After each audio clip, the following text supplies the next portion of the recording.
It's 3 o'clock on a Wednesday afternoon. Welcome into the Postgame Show. Alongside Elijah Campbell, I'm Jay Phillips. Elijah's glad that I got the rant out of the way on somebody else's program. Well, it sounds like you had a little bit of pushback. I'm sitting here outside where my desk is. Yeah, but the pushback was from Dave, and Dave's just wrong. Terry and Tyler agreed. That's 3-1. He's definitely wrong. That's 3-1. Was he saying that, like, it was his rationale that his rationale is what's in the textbook. Functionable. Yeah, his rationale is what's in the textbook, which no one ever does ever, which would be great. It would be great if everybody's zippered. If everybody kind of, and then you let in, and then one goes and one, and then, but that's not how it. No. That's not what I'm complaining about today. What I'm complaining about is the jerk that zips all the way up, that sees, that knows full well what he's doing. Mm-hmm. Yep. Because you just passed like 20 cars, bro. You know exactly what you're doing. I'm not going to wait in that line. I'll just go up to the front because I'm more important than them. And I'm one of those, too, that if I'm sitting in that traffic and I see somebody well before the lane ends, and you like stop and you're trying to get over, I'll let you in because you know what? You're doing the right thing. But now if we're at the very end of it and somebody hauls tail to get up to that point, No, you're I'm almost glued to the bumper in front of me. Exactly. I'm not letting you in. I actually want to like go grab hold of like the trailer hitch and make certain that nobody can get in, which then turns me into a mean person, which I don't like. Anyway, howdy. Welcome aboard. He's Elijah Campbell. I'm Jay Phillips. We've got a lot to get to on today's program. Our good friend Jack Veltri on the beat for Gamecock Central will join us coming up in just a little bit, like 15 minutes from now. Jack was at the ballpark last night. Carolina, hard to say it was a thrilling come-from-behind victory. A lot of walks. But it was a come-from-behind victory. And we'll get Jack to give us further detail. But a win's a win. Jarvis Evans with another fantastic performance last night. Talk about a good addition over the offseason. It won't be this weekend. But you just got to wonder. You just got to wonder if Jarvis is doing enough. I don't discount what Coach Maneri told you and me last week about Jarvis's role being critical because he's right. It is. And to a point you made yesterday, which was then bolstered by last night's win, South Carolina. And if y'all didn't see last night, by the way, I mean, look, you can lose. And the odds are Carolina will lose one of those. ETSU won in Knoxville last night. Yeah. Yeah. That's a surprising result. I think the final score was 7-6. Like even good teams, great teams, even you'll drop lose. Yeah, it's sports. You'll lose, but the more of those you win, the better it is for your resume when you are looking at tournament time. And we got a long way to go until tournament selection, so there's plenty of room for improvement for the Gamecocks in both pitching and scoring offense, but. With the Friday night struggles against the two quality teams you played, the two best teams you played, that's not fair. I want to take that back. The two best teams you've played, Clemson and Oklahoma, your Friday night guy struggled. And that's fair. That's a fair way to put it. I won't say that's an understatement, but that's a fair way to put it, a struggle. And then you've had your chances offensively. But, once again, last night, South Carolina left a lot of guys on base. And eventually you got to figure that out. And I just, you're getting to a point, believe it or not, despite not being anywhere close to the halfway point of the conference slate. But, soon enough, you can't go get anybody out of the free agent portal before the deadline because there's no deadline. No waiver wire pickups. No, you are who you are, and you've got to deal with it. And so, listen, Coach Maneri has done this a long time. He and Coach Rooney and Coach Lee have done it a long time, and they'll figure some things out, you hope. But is one of the things they're going to figure out moving Jarvis Evans into the weekend rotation because you could certainly make a case that he deserves a look, if nothing else. And we'll touch on that with Jack. Today is also the opening of Gamecock spring football. Not a lot to report, obviously. Shane had a press conference on Monday talking about a few of the guys that would be missing this spring. If you didn't hear yesterday, the Gamecock spring game will be Friday night, April 18, a 7:30 kick at Williams-Brice, free to the public. It will not be televised. We'll have some radio coverage for you as we do every year, but it will not be televised, which is fine. I mean, if they want to throw a tape delayed thing or something later, I don't know. Friday night, man, either go to the game or, like go enjoy a movie or dinner with your friends or whatever you're going to do on a Friday. Or a lot of you, like me, will probably be down on Hilton Head for the Heritage. So I am looking forward to that. Speaking of golf, a little bit later on, Scotty Scheffler's Champions Dinner menu is out. And I think it looks fantastic. But I saw one guy say, so basically it's TGI Fridays at the Masters. Nothing wrong with TGI Fridays. Nothing wrong with that. TGI Fridays used to be exciting when I was a kid. Nothing wrong with that. So we'll touch on those things for you too. And day 2 of air quotes the opening series of Major League Baseball in the books. The Dodgers, air quotes again, sweep. A 2-game sweep. The Cubs. You didn't hear me yesterday. I got going on this Dodgers-Cubs thing. And I told Elijah and Terry this morning, we had a meeting this morning. I was like, and Elijah made sure that I got corrected on air yesterday. But I was like John Belushi in Animal House. I was rolling. Well, here's the thing. You reeled off several team names after you said the Cubs weren't playing, and then you went off saying like the White Sox weren't playing, Tigers not playing, and then ultimately it got to the point where I was just so out of the loop because it is just such a random game in the middle of March when the sports world is completely focused on other things, especially us here in this market, that I couldn't even correct you in real time. I had to really think about who was playing. No, I do. Yeah, which I guess plays to the point too. I think it's when I came back around to the White Sox. And then that's when I realized, no, wait, they are playing the Cubs, actually. The White Sox actually aren't going to play baseball all year.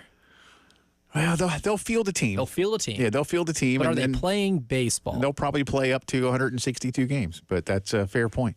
But anyway, and if you missed it yesterday, look, good for Major League Baseball to grow the product. Zero issue with that. But to again, to put the words opening day in the capital letters in the first paragraph of the AP article yesterday, I'm like, no, just no. As I said, take your 4 biggest clubs on the West Coast, all right? Padres, Dodgers, Giants, Mariners.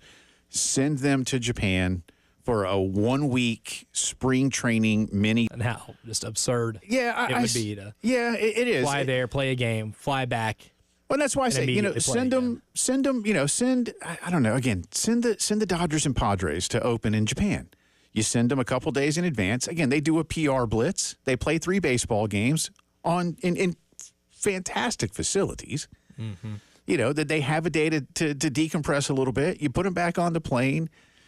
I mean, because, most of the time these days, too, Elijah, opening series are like over 4 days. There seems to be a break. It used to be like you played a weekend set or whatever, but now it'd be like some teams play on Tuesday, then they're off on Wednesday, and then Thursday or whatever, then Thursday, Friday or whatever. You could do this, but why they do it the way they do it is just illogical. But again, that's why I think baseball at the highest level is just dying a slow death. And this is coupled with things like telling ESPN, yeah, we don't really want to be with you guys anymore. Which is really dumb. We're fine. Are you? Where are you going? Oh, we don't know yet, but we're fine. Well, how about all those regional sports? Oh, wait, they're almost all bankrupt now and probably going out of business. Well, how about Apple TV? Well, there's only like 2 million people that get that service compared to the 200 million that have access to ESPN. But we'll be fine. Don't worry. Just an incredible fumbling of their own media. So there's that. But anyway, I had some fun with that yesterday. So forgive me for making. I do make mistakes. You could have asked me. So I had a fantasy baseball draft on Sunday night. Yeah, like, Elijah, there's going to be some players that you can pick that are going to be playing this week. Off the top of your head, can you tell me which ones they are? Nope, can't do it. But if you have Shohei on your fantasy team, then you're already off to a rocking start, man. He had a couple RBIs in the first game, hit a dinger last night. So, I mean. You knew he was going to show out. Well, yeah, you got to. And that's the thing. What was the pressure like on Shohei to even have a good series? Imagine if he goes 0 for 8 in that series. Yeah. 4 strikeouts. Well, I did see. I thought it was great. Dan Patrick mentioned, I guess, the Cubs at one point, maybe after he had hit the dinger, he came back out the next time and they walked him. And I don't know. I feel like Japanese fans probably aren't the fans that, like, they're not like Philly fans. You know, they're not going to boo everything, or even just most American fans. But apparently, in whatever form or fashion they can show their disappointment, yeah, they did. And I don't blame them. I'd be mad too. You know, but I mean, Cubs are like, man, we're not letting this guy. I mean, we're already losing. We're not going to let him hit another one. So I get it. But that's already on pace for 80 home runs. How we got to him right now. I know. So there you go.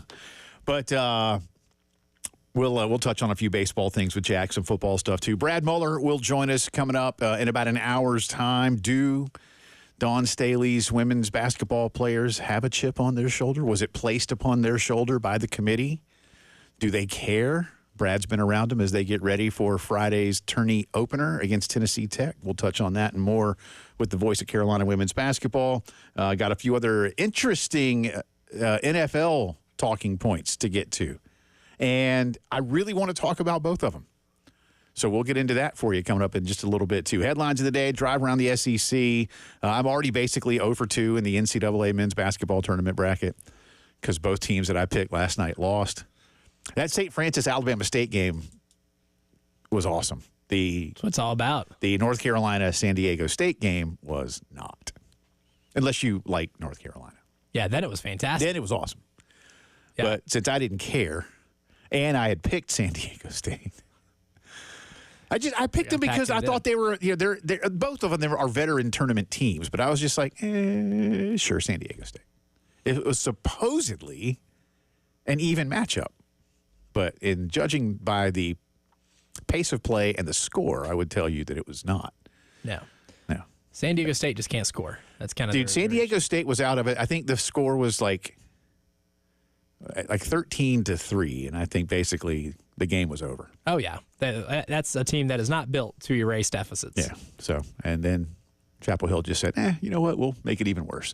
All right, come back on the other side of the break. Our good friend Jack Veltri on the beat for Gamecock Central will join us. A little baseball, a little spring football with Jack. You're listening to the Postgame Show.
19 minutes after 3 o'clock here on a Wednesday afternoon. Welcome back in. Jay and Elijah with you. Remind you that tomorrow and Friday we'll be right down the street that way at Twin Peaks, literally blocks away on Gervais Street from us. Could walk there from here. We could.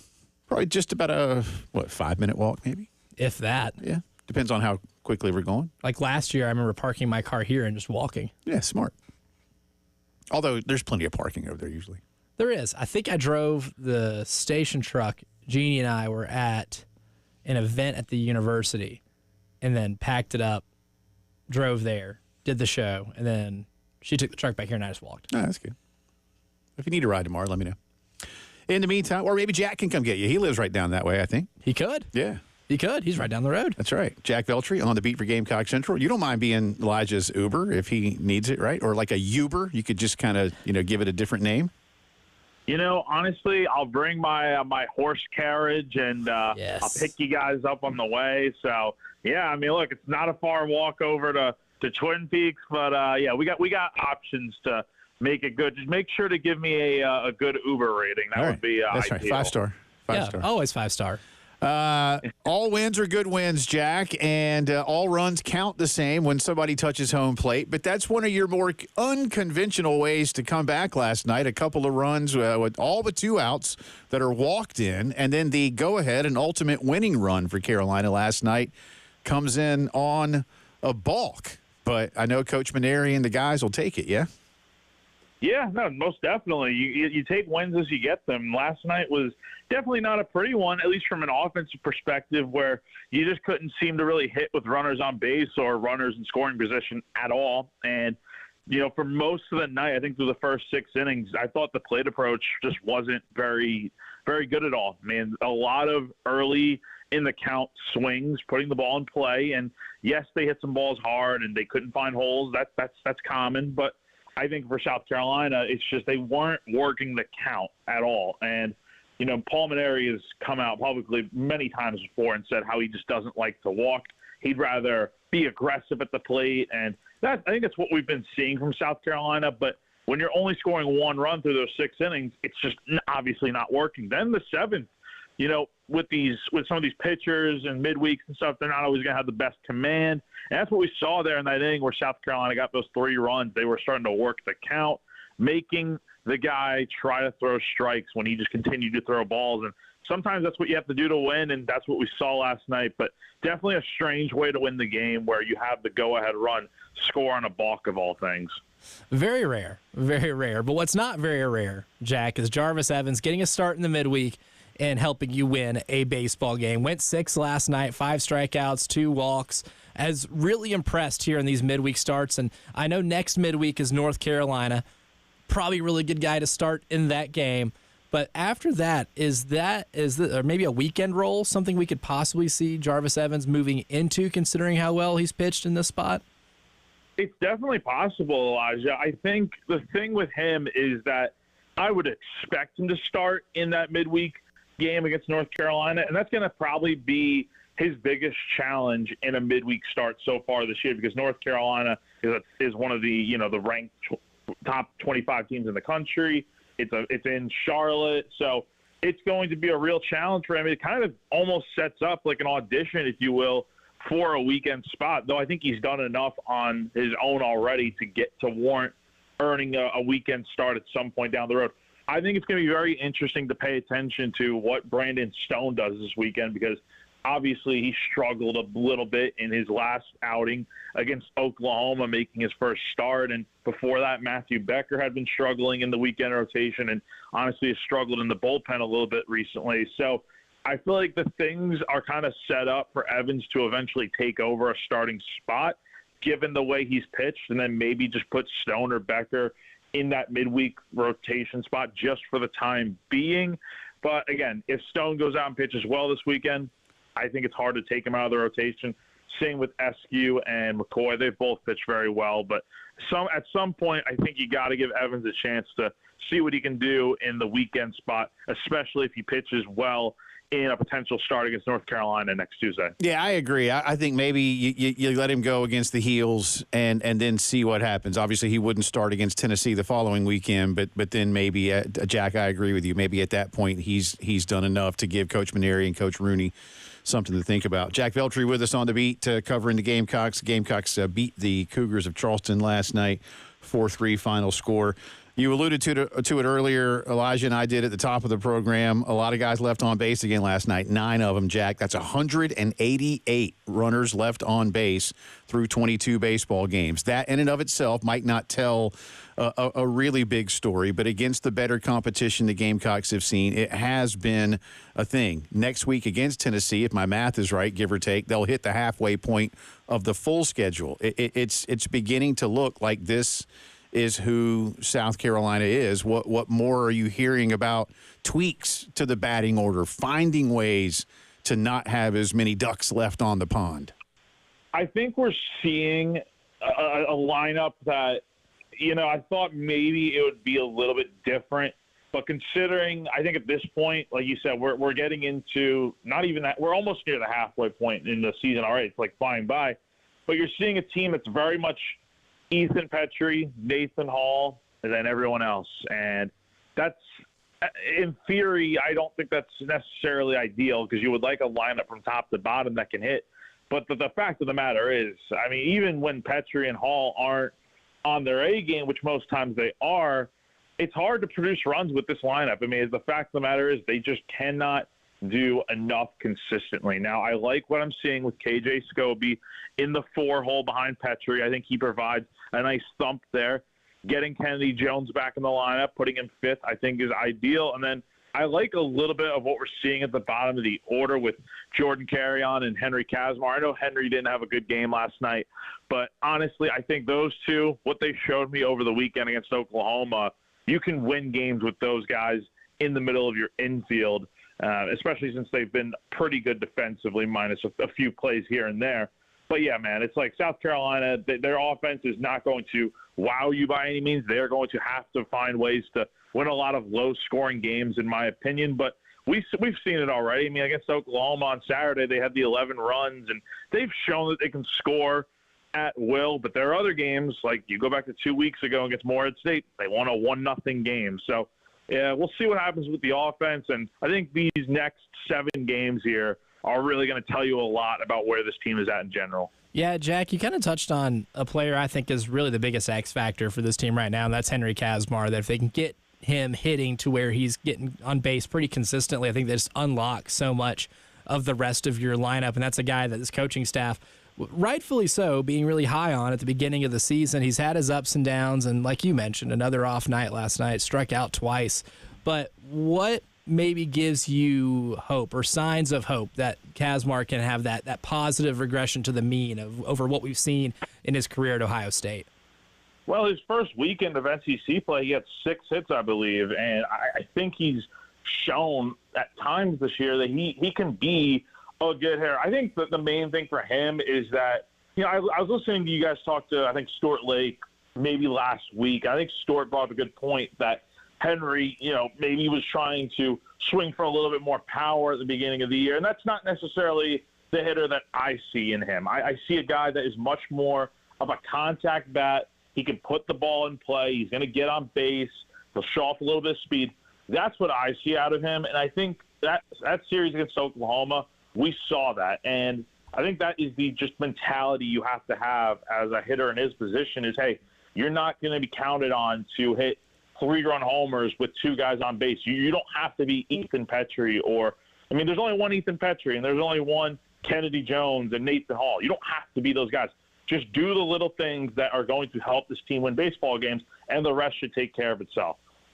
Jack, last thing for you from a football perspective. Got about a minute here. How big a deal is it? How encouraged should Carolina fans feel about Nick Harbor devoting himself fully this spring and summer to the football program? Well, it's funny you guys mentioned that because I was literally just working on a story that before you guys called me. So thanks for rudely interrupting. But now I'm just messing. I'm looking forward to seeing what a full spring is going to do for Nick. Like, again, last year at this time, he was focused on track. He was hanging out on the sidelines, watching spring practice unfold. I think this is showing that he's serious about taking the next step in his football career. I mean, he's a junior now. I think this is a really big year for him, and we saw the glimpses in the back half of last season from the Alabama game on of what he can be for this team. And if South Carolina is going to find the number one wide receiver, they might have one in Nick if he can really dive into all the potential that we've spoken about for years now. So really looking forward to it. It's going to be good, I think, for him. All right, and there's a little tease of what Jack's working on next at GamecockCentral. Call that a plug in the industry. So do that. Great stuff as always, sir. We appreciate you. If Elijah needs a ride, you'll be the first to know, I promise. Bring the horses and the carriages. Yeah. All right, thank you, buddy. I appreciate it, my friend. That's Thanks Jack Veltri. Jack T. Veltri on Twitter, GamecockCentral.com. Big time breaking college basketball news coming at you on the other side.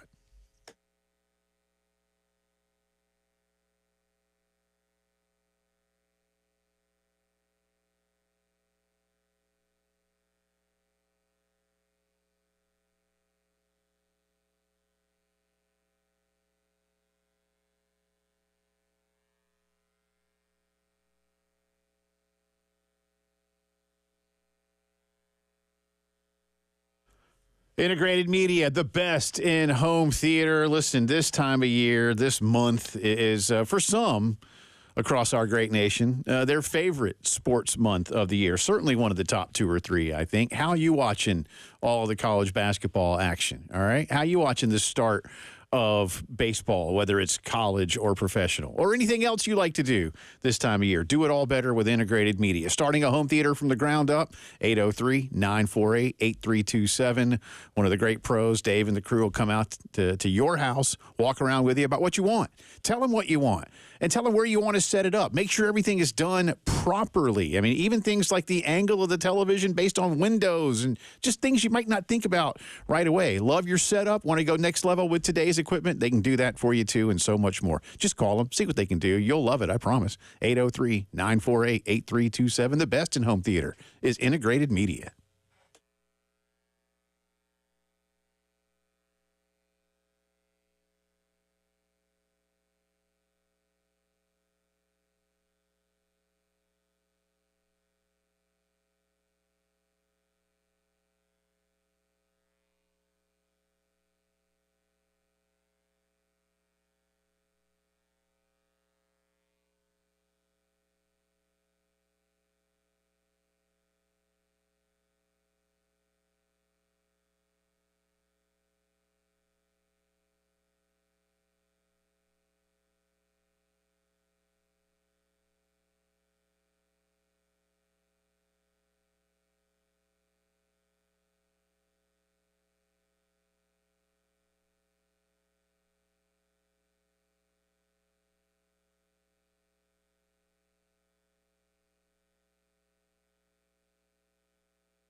Just finished talking a little Carolina baseball and spring football. Start of spring practice today.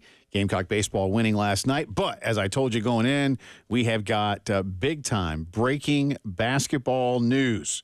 According to now multiple reports, including Joe Giglio from up in the Triangle, CBS Sports, Matt Norlander. Who else did you? Jeff Borzello. Jeff Borzello, ESPN.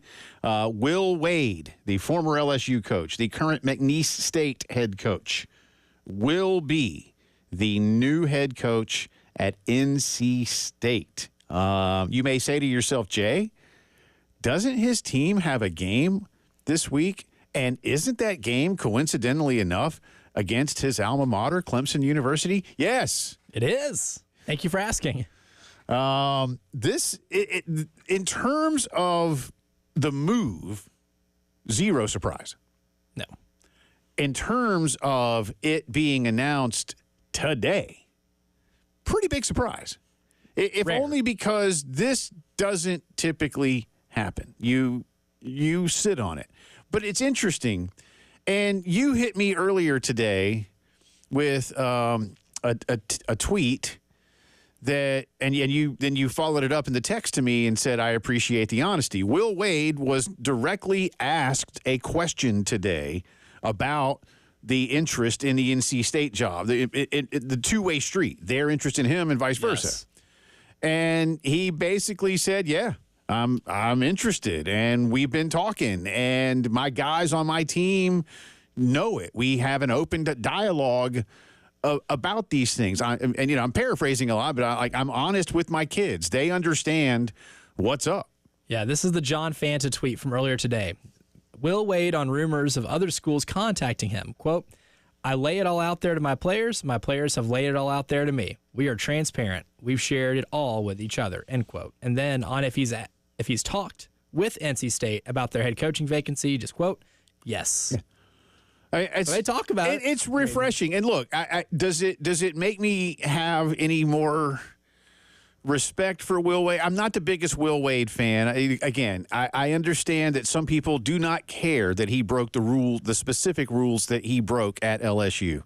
If that's how you feel, that's fine. I look at it more from the standpoint of a willingness to break said rules rather than which rules were broken. But that's neither here nor there at this point in time. Because, again, as some have said to me, and they're not wrong, the things he did are now perfectly acceptable, and they are. He's brash, and he's unapologetic, but I don't think that Boo Corrigan or the brass at NC State or their fan base are going to care so long as he's winning. And I think he will win. Now, the question becomes, Elijah, he will win to what degree? Because no matter who you are or who you recruit, you will always be going up against the other two schools in your neighborhood. And that's a tall order. But if anybody can go do it, I think he can. I love what John Shire is doing. Hubert at least gets a reprieve for now up in Chapel Hill. And, again, a big win last night. I think a lot of people believe they're going to beat Mississippi tomorrow. We'll see, because I think Chris Beard and Ole Miss are pretty good too. And I wouldn't be surprised if Chris Beard's name pops up for a few gigs, depending on what's out there. I wonder if West Virginia had an opportunity to call Will Wade's people before any of this went down. Or if they did and the agent was like, yeah, y'all are too late, but thanks. Appreciate you. Good luck. I mean, from what I heard, Texas would have been in play for Will Wade too, but they dragged their feet on firing Rodney Terry. Well, and again, they have a game tonight. Is that part of it? You know, look, I'll say something that I've said already in the last week, and that I have said a gajillion times throughout my career. When it comes to things like this, coaching searches, coaching vacancies, coaching hires, timing is everything. Mm-hmm. Who's available? Who's not? When did you do it? When didn't you do it? Coaches can tell their agent what jobs they don't want, and what jobs they may be interested in. if you were to ask, I think most, despite how good a job I think the NC State job is, it's interesting to me that it hasn't, like, listen, I've told you before, speaking of Texas and coaches in NC State, I was certain in my own mind that Rick Barnes was going to become the NC State head coach a few years back because he's from the state. His time had run out at Texas. Mm-hmm. And I was like, and he had a thing when he was at Clemson that was sort of a anti-North Carolina thing a couple of times, and there's that little chip on the shoulder. But instead, he wanted the Tennessee job, and he got the Tennessee job, and he's done fantastic work at Tennessee. The point I'm making is Rick Barnes was a big-time name back then, and he still is, but he didn't want the North Carolina State job. Because if he had wanted the North Carolina State job, they'd have given it to him. Yeah. Absolutely, 100%. Despite how it ended at Texas. Yeah, they'd absolutely hired him. And there's been other coaches, I think, that have said, like, because of as I just mentioned, look who you're in the neighborhood with. And North Carolina State men's basketball has 2 national championships. They just went to the Final Four again last year. Surprisingly, yes. Miraculously. But guess what? They went. Because they won basketball games when it counted most. So they've proven that they can do it. And it's a solid program. And again, the state of North Carolina loves it some basketball. Mm-hmm. I like this opportunity, but it's going to be hard to surpass what Duke is. And if North Carolina gets it right through a couple of things they're trying to do beyond their head coach, then I think they'll start to figure some things out there too. So, but if you're third best and you can be right there with them, beat them every once in a while, it'll be just fine. They can be competitive in the ACC. Yeah. I mean, the schools that were brought in, your Stanfords, your Cals, SMUs, aren't necessarily Goliaths in the sport of basketball. Like for Stanford, Josh Childress ain't walking through that door. No. He's not. Mark Madsen ain't walking through that door. No. Like Jason Kidd ain't walking Jason through that Kidd ain't walking through that door. And one you probably don't even remember or know because you weren't alive when he was a star, but John Koncak ain't walking through that door. Oh, that's a good SMU. pull. That's a good pull. That's a really good pull. None of those fellas are walking through that door. No. And a lot of the teams in the ACC, I've been down. Wake Forest is at a crucial part of Coach Forbes' tenure. They're vulnerable. If he comes in, brings in a lot of good players like he did at McNeese State, you can see what you see what he can do. Right. In a short amount of time with fresh faces and implementing a high, paced octane defense that he does everywhere he's gone. I like his chances of being successful and at least getting to where they want to be on a regular basis. A few more details on this and a couple other college basketball nuggets for you when the postgame show returns.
All right, welcome back in. 11 minutes in front of 4 o'clock on this Wednesday afternoon. Jay and Elijah with you. Brad Muller coming up in just a little bit. Do want to remind you that we've got our 107.5 The Game Spring Golf Classic in partnership with the Lexington County Gamecock Club.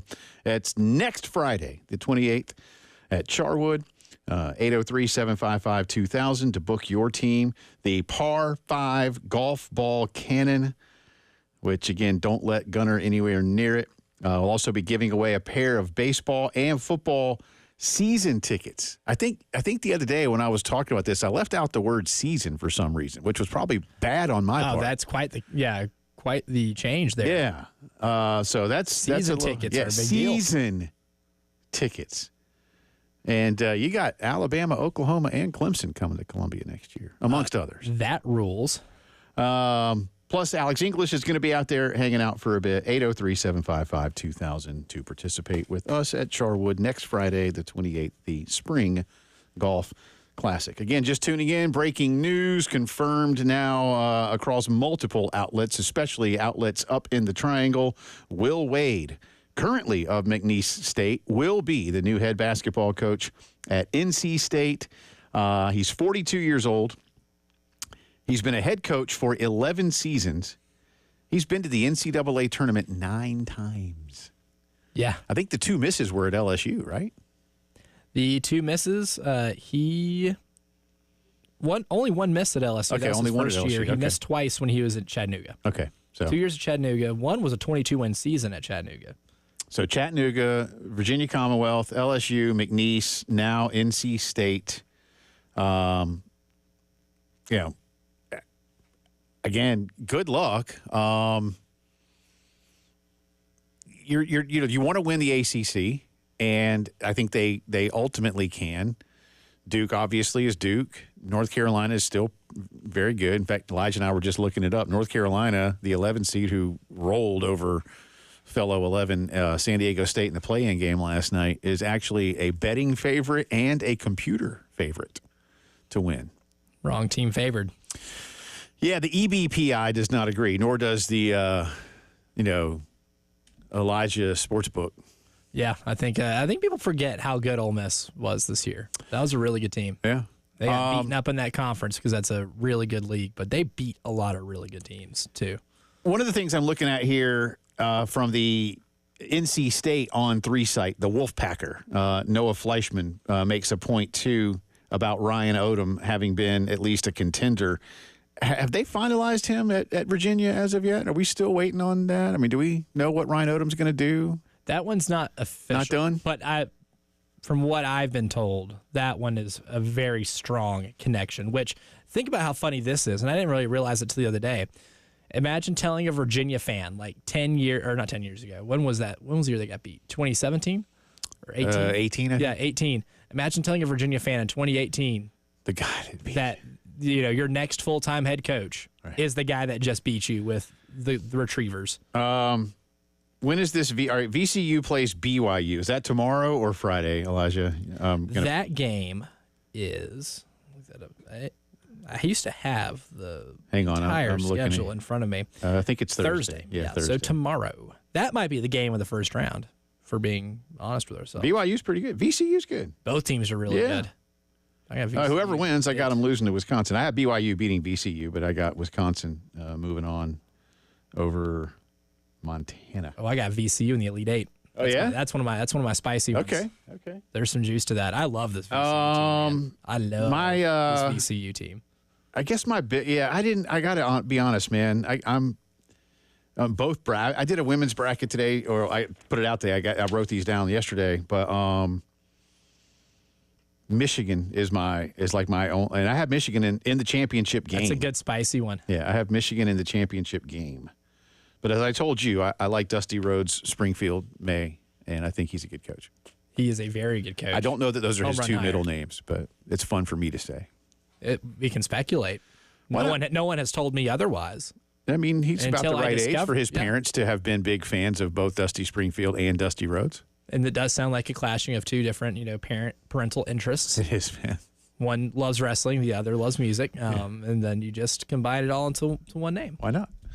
My Final Four is Michigan versus St. John's, Duke Spicy. versus Tennessee, and I have Duke beating Michigan.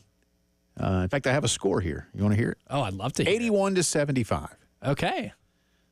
A lot of scoring. I don't know how I came up with that. I just threw out numbers. I also have what everybody does on these. Now, I feel really my women's bracket, not going to lie, y'all. I didn't do it this way on purpose because I do go region by region when I fill these out. So I really didn't think I don't plan ahead, and I made a point of telling people on Twitter I seriously did both of these, like each one inside of 2 minutes. Yeah, when I start, I go. Vibes based. I don't like, oh, I wonder how they did against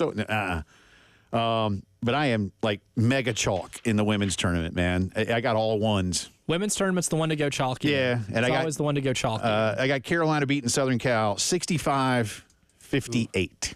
Ooh, I like that. Yeah, I haven't beaten UCLA in the rematch. Speaking of Carolina women's basketball, our good friend Brad Muller will join us in just a few here, about 20 minutes away, talking a little hoops. You're listening to the Postgame Show.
4 o'clock on this Wednesday. Welcome back in. Second hour of the Postgame Show coming at you from the Herndon Chevy Studios in downtown Columbia, South Carolina, along with Elijah Campbell. I'm Jay Phillips. Thank you so much for choosing to be on board with us. We appreciate you. Whether you're listening on the radio, on the app, watching on YouTube, hey, good to see you.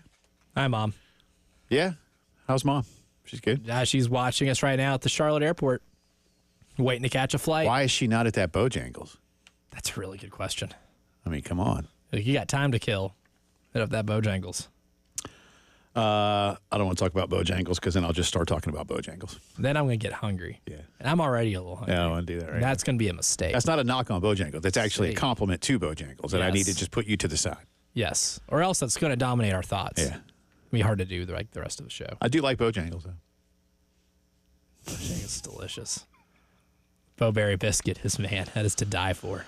All I'm right. start drooling on this microphone. Moving on. I'm going to make a mess in here. Speaking of college basketball news, and a lot of these will come back around to us in the top of the 5 headlines, but for now, bad week to be a fan of the University of West Virginia's basketball program. Oh, boy.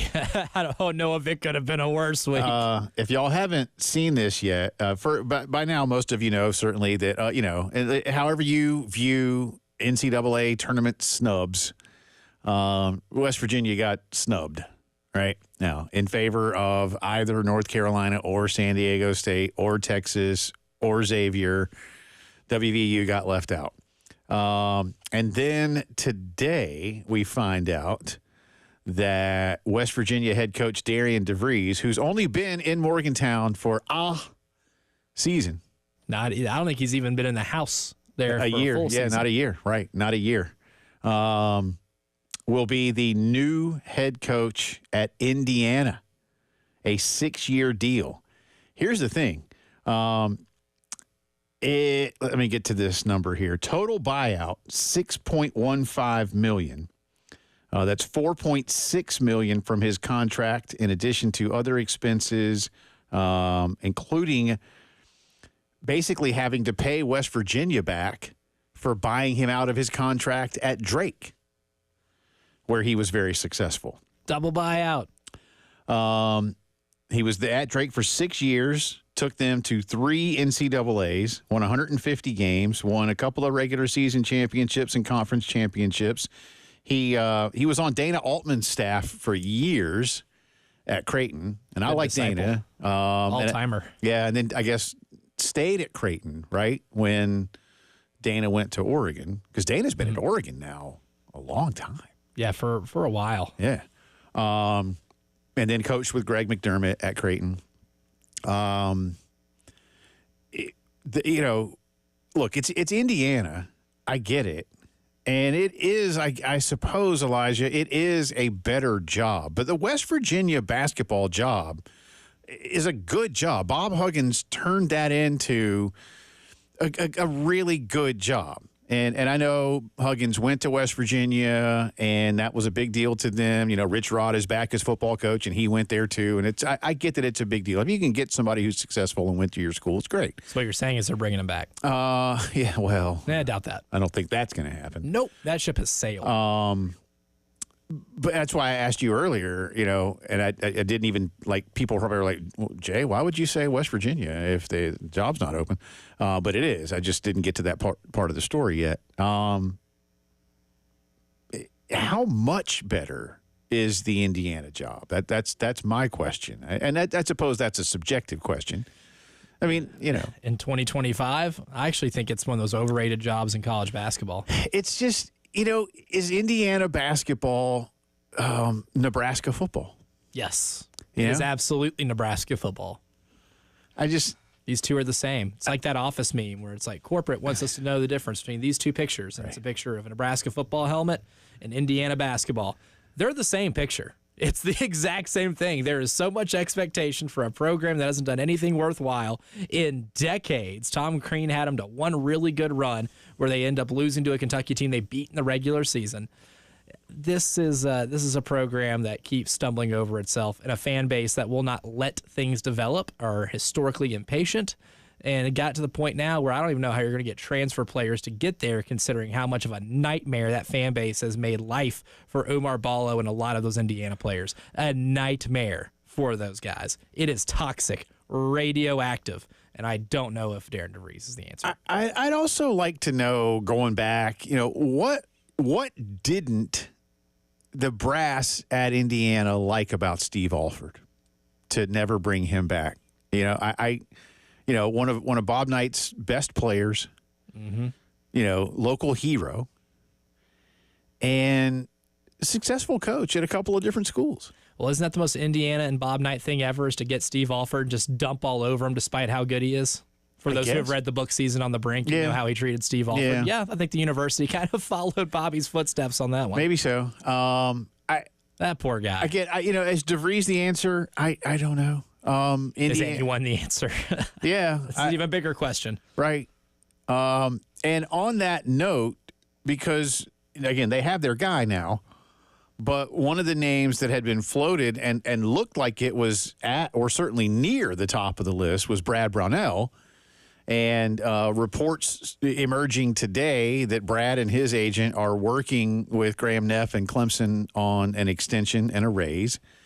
And at this point, you would think at Brad's age, mid-late 50s, this is now probably going to be it. That whatever this deal looks like, and I have zero idea, and it didn't say in the article I read, but my gut would say that they'll probably sign Brad to like a 6-year deal or something with some pretty good buyouts on both sides, just to be sure that everybody's good, and that Brad will become, help me out, Elijah, one of the 5 highest paid coaches in the ACC. Let's see what Will Wade's going to be. In the ACC, yeah. Definitely one of the 5 highest in that conference for sure. He's the longest tenured coach in that conference now. Right. So by a lot. By a country mile now that this Coach is his K 15th year. When I saw that today, I was like, dang, really? Been 15 years. If you had said, I think he's been there 9 or 10, but 15 years. And to some people, it's like only 5 NCAAs. Fair. Get it? Fair critique. Clemson has not always been the biggest supporter of men's basketball. Not that they don't like it, but I think we know that the priority. Yeah. Well, I mean, track is certainly where they put their money. Heard they have a killer bowling team. But I think it's good for Clemson. It's good for Brad. Mm-hmm. So perfect for the job. Yeah, he's doing good work. And in all seriousness, look, they advanced to the 8 last year. He's got a really strong team this year. I think they get to the Final Four this year. Yeah. Now I got him. Where do I have him? I feel pretty good about. I think I have him losing game 2, right? Yeah, I have him losing to Purdue in the 4-5 game. But I do have him beating Will Wade and McNeese. So I just saw something of just some guy on Twitter responding to one of the stories about Will Wade. So it's just some rando, which is fine. Respond how you want to. Random. This makes Clemson's path that much easier, does it?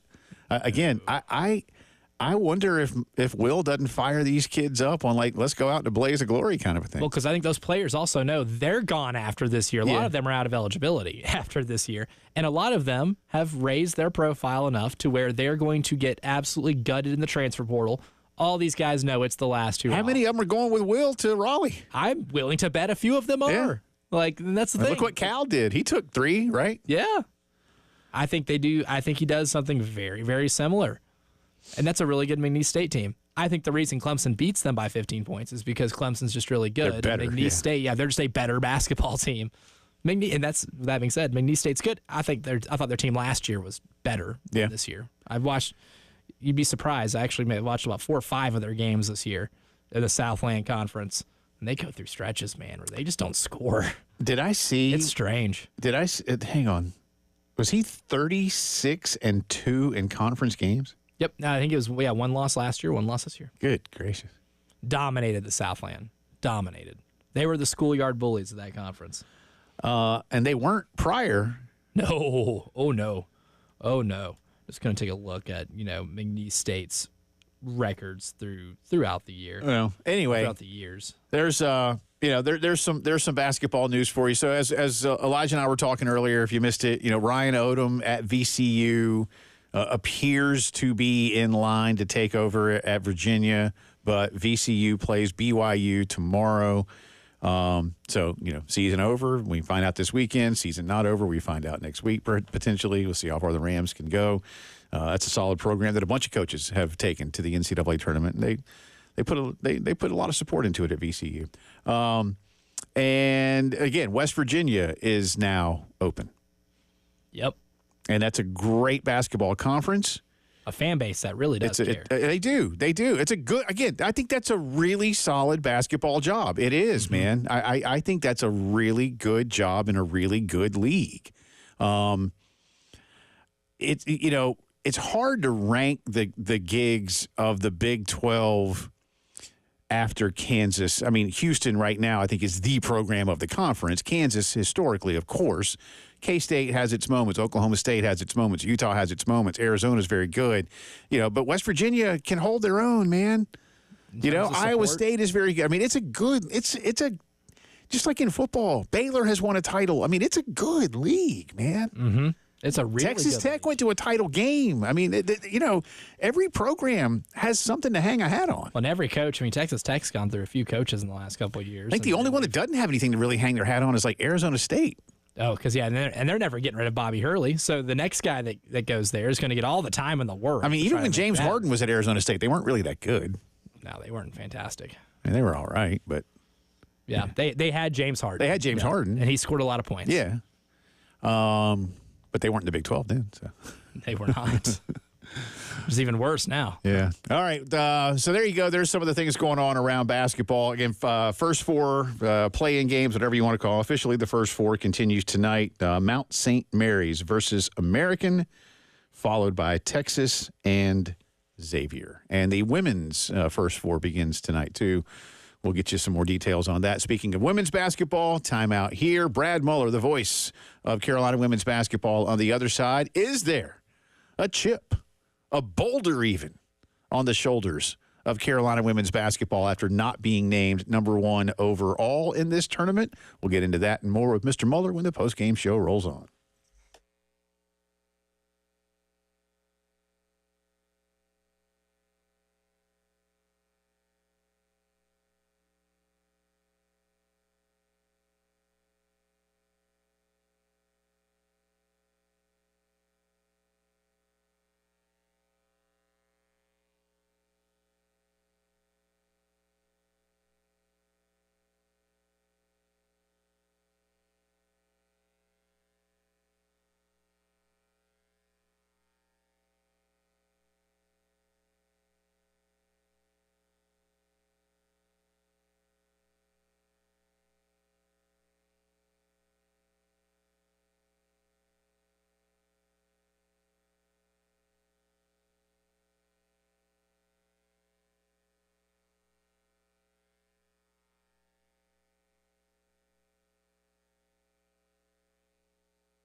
The Joint Chiropractic Centers have one real goal in mind. They want you to feel better every single day. If of late you've been waking up with any neck pain, shoulder pain, back pain, any kind of joint pain, stop into a Joint Chiropractic Center real soon.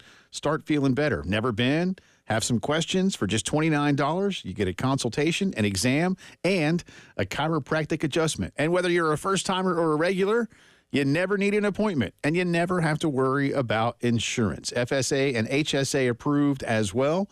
Harbison Boulevard, Forest Drive, Roberts Branch, off Killian Road, Northeast, and Sunset Boulevard in Lexington. The Joint is convenient. It's affordable. They want to help you maintain a healthy body. They want to help prevent reoccurring issues.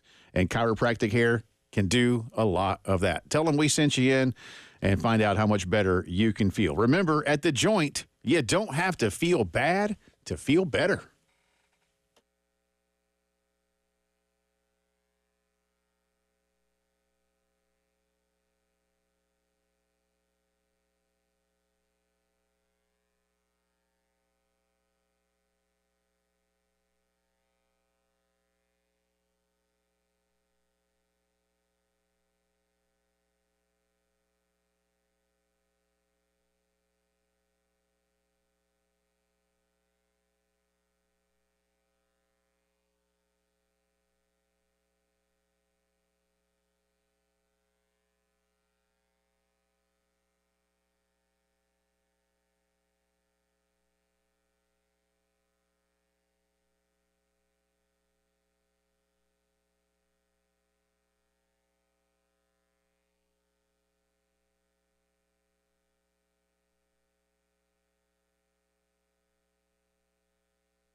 18 minutes after 4 o'clock here on a Wednesday afternoon. Welcome back in. It's the Postgame Show. Jay Phillips, Elijah Campbell with you. Tomorrow, Friday, we will be right down the street at Twin Peaks. Lots of basketball action. Men's tournament officially begins tomorrow. Women's tournament officially begins on Friday. I guess it officially begins. You know what I mean? Like in the big giant. It officially began last night, officially. but it is on. Yeah. Capital O, capital N, starting tomorrow. I'm just glad they don't do what they did for a couple of years when they called the play-in games the first round. Disgusting. And then the second round, the third round. That was dumb. Yeah, it was just terrible. Just terrible. Dumb. Glad they don't do that anymore.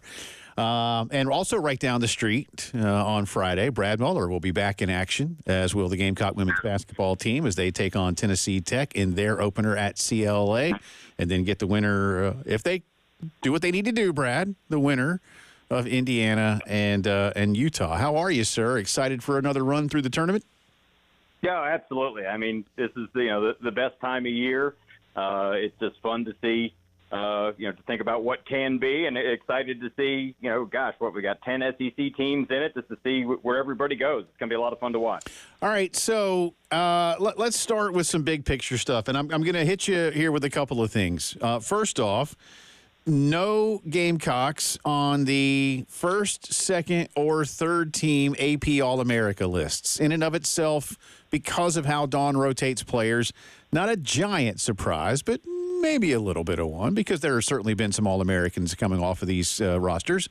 I think Joyce Edwards got honorable mention, if that counts for something. And then the Gamecocks didn't get the number 1 overall seed. And while Dawn said all the right things to the national media and the local media the other night, I just wonder, from your perspective of knowing everybody so well, how much did those things, the All-America snub, the lack of the number 1 overall seed, how much more motivation might that add to their quest? I mean, it's something you can always use, behind closed doors, in the locker room as motivation to say, hey, they don't think as much of you. Whatever you need to do to motivate your team, by all means, do it. But, I don't really look in terms of the All-Americans. I don't look at it as a snub, but just as you said, it's a fact of how South Carolina plays. When you play 10, 11 deep, folks aren't going to put up numbers to warrant or for people who don't see them play every day, to warrant a selection. And that's just how it is. I mean, we know how good some of these players are. Some of the best players come off the bench, right? But when you're playing consistently 10, 11 deep, where the scoring and every other stat is really spread around, you're not going to wow people who are just looking at names on a sheet of paper. And also the other part of it is, all right, who are you going to take off? So I think that part of it is fine. Would I have liked to see, a few maybe second teamers or whatever? Sure, of course. But, if they use that for a little motivation, great. In terms of the seeding, yeah, sure. I think Coach Shelley has a point that you played the most difficult schedule in the country. You played and beat the most ranked teams in the country. Surely that should count for something. Now, I don't think it was totally outlandish. It's not like they were the number 4, number 1 seed. And UCLA, the committee member that I guess went on camera said that, they went with the head-to-head matchup, and since UCLA beat them handily, earlier in the year, okay, that's fine. But what I look at it this way, I just look at the brackets that they're in, and at this point, you just want to look at matchups. And, I think, if South Carolina continues to play like they played in the SEC tournament, they potentially could have some good matchups for them in terms of how they play and where their strengths and weaknesses are. So, if the bracket lines up, I think it's a favorable bracket compared to maybe what it could have been. Yeah, I agree with that too. Just kind of comparing both regions, and I, take away obviously UCLA and South Carolina at the ones. I'm like, all right, which collection of teams would I rather avoid? And I think Spokane 1 is the one I would rather avoid right now because I think very highly of NC State. LSU, we know what they can do when fully healthy.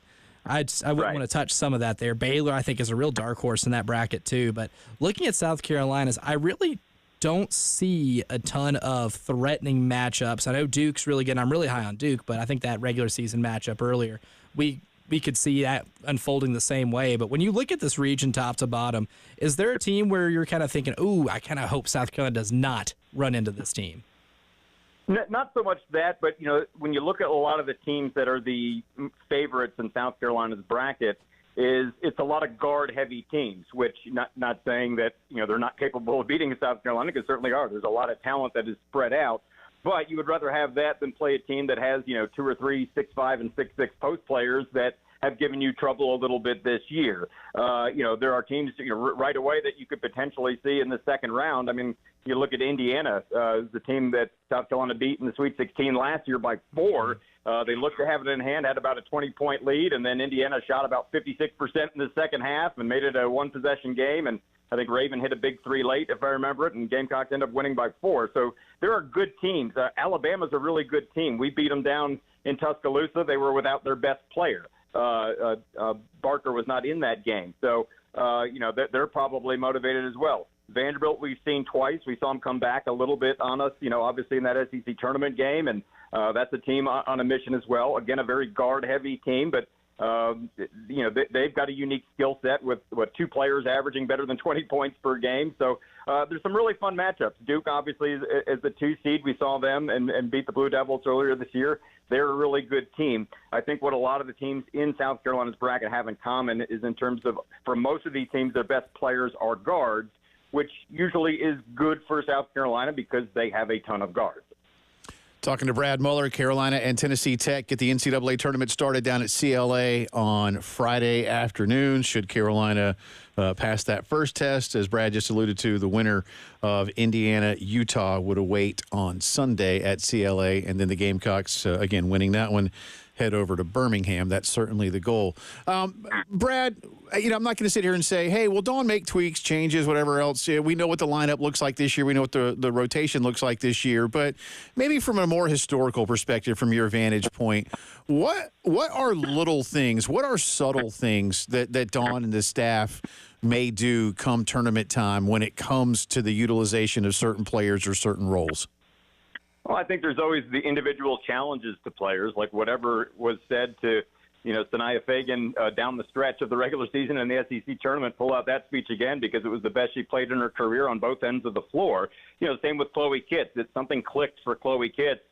She was good most of the season, had some ups and downs like most players do, but really seemed to find her stride. I don't think there's a lot that you have to do. It's more of, okay, can you bottle up what you were doing the last couple of weeks of the season, the last week and a half of the regular season and the SEC tournament, because that was really good basketball on both ends of the floor, and that's what you're trying to replicate once you get into early and mid-March here. So I think that's the most unique challenge. Will she try something schematically different? No, she's not going to throw a zone at you. If she does it, she'll do it for one possession just to make me laugh maybe. But because maybe they'll spring a trap here or there, or depending on personnel, a full court, here or there, just to do something a little different. But you do what got you here. They won 30 games for a reason. I don't think there's a lot they're going to change on short notice. Yeah, and looking at this team right now, too, and just over the course of the season, the fun thing to watch on offense is seeing really if they get into a tight game or they get threatened, like by the third quarter, one player usually steps up, and it kind of varies from game to game. But in the SEC tournament, I feel like that was definitely Chloe Kitts. We've seen a big jump in her game from just the muscle she's been able to put on, how she finishes a lot better around the basket, and her ceiling really start to be seen a little bit. How much more of that do you expect to see from her once we get into this tournament and once games start getting a little tighter? If there's a game, whether it be, Sweet 16, Elite 8, Final Four, where you need to have a go-to option to get you some buckets, can that continue to be Chloe? Yeah, you certainly hope so, because I think Kitts and Sanaya Fagan down the stretch, again, the last 2 games of the regular season and the 3 games in the tournament, they were unbelievable on both ends of the floor. I mean, you go back to the SEC tournament, and both of them shot around 74, 75% from the floor in those games, and it wasn't just layups. They were shooting the mid-range consistently well. If they can continue to do that, that just opens up everything else. If you've got your 2 starting forwards shooting, plus 50%, and they're pulling up from 10 feet and 12 feet a bunch of times, that opens things up for your guards. In previous years, defenses would always throw zones against us to try to block the All-American centers that the Gamecocks had in each of the last 10 years. Say, all right, we're going to dare you to shoot from the outside. We'll let you take some outside shots, but we're not going to give you the layups with your big post players. Well, if the 2 starting forwards are doing their thing like they were in the SEC tournament, then all of a sudden you have to pay more attention to them, and that frees up your shooters, your Tahina Paupaus, your Tessa Johnsons, et cetera, to get better looks, whether it's, 15-footers or three-point shots. It makes them all better. So, yeah, if you can get Chloe and Sanaya Fagan playing like they did in the SEC tournament, it just opens up the offense for everybody. Brad, last thing for you. I didn't do it on purpose, but I'd fill out my brackets very quickly, and it just so happened that I have all 4 1 seeds in the Final Four in Tampa. Have I made a mistake? Yes and no. This is a year where, I think the talent is more spread out than it's ever been. It's never a surprise when all 4 number ones make it, but I am not going to be surprised this year if a 1 seed loses in the regional, the Sweet 16 or the Elite 8. You saw it in the last couple of years, a 2 or a 3 makes the Final Four. But I will not be totally shocked this year if all 4 number ones do not make it, just because I think the teams that are ranked 5 through 10 are pretty good and capable of getting there. Yeah, because I work at an NCAA institution, I'm not allowed to fill out brackets, but I don't know. It would be tough to go all number ones this year just because the talent is so spread out. I think something's going to happen a little bit before teams get to Tampa. Yeah, Connecticut, NC State, Duke, Texas Christian, the 2s, so we'll find out. Have a great call this weekend, sir. We always appreciate you, and we will check in again very, very soon. Thanks, ma'am. Thanks so much. Looking forward to it. That's our good friend Brad Muller, SC Brad92, to follow on Twitter if you don't already. And on 98.5 FM Friday afternoon, 3:30. Does that sound right? Yeah. Well, it's a 4 o'clock tip, so somewhere around there. 3:30. Yeah, they'll probably have some stuff prepared in case it goes long. Some interesting potential rule changes in the NFL. See if you like them. We'll tell you what they are coming up.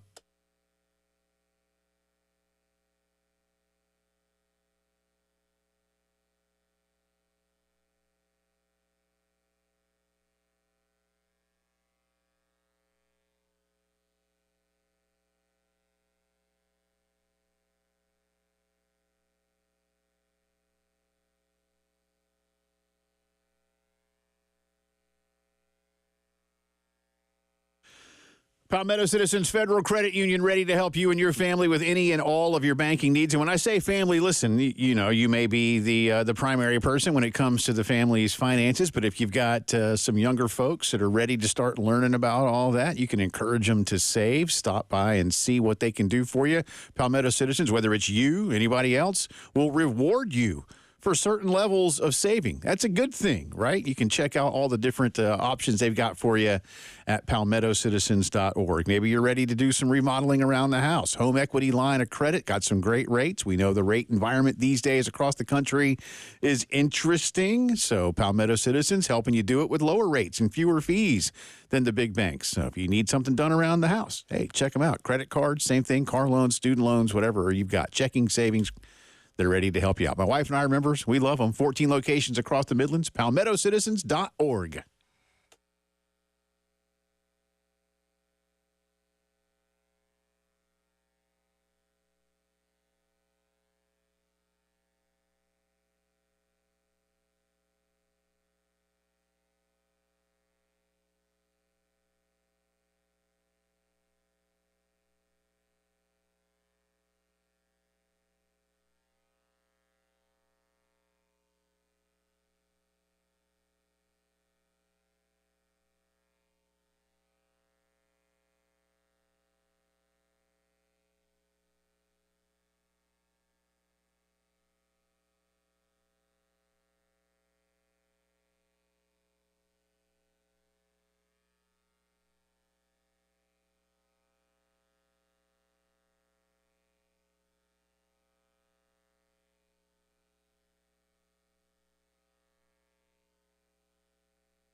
From the WIS Traffic Studios, I'm Elijah Campbell. A few accidents to get to you. They're causing some issues on the roadways. Starting with an accident that has the left lane completely blocked on I-77 northbound over at Forest Drive near exit 12. We also have some accidents on Highway 1 at Augusta Road between East Church Street and Little Creek Drive, Highway 6 between Highway 602, Platte Springs Road, and Nazareth Road, 1 on I-26 eastbound at Lake Murray Boulevard near exit 102, 77 southbound after Killian Road and exit 22, Lee Park Road at Chris Drive, Meadowfield Road at Wood Trail Drive, Oak Drive at Cromer Road, Old Tama Road near Coon Road, and on Summit Parkway at Summit Center Drive.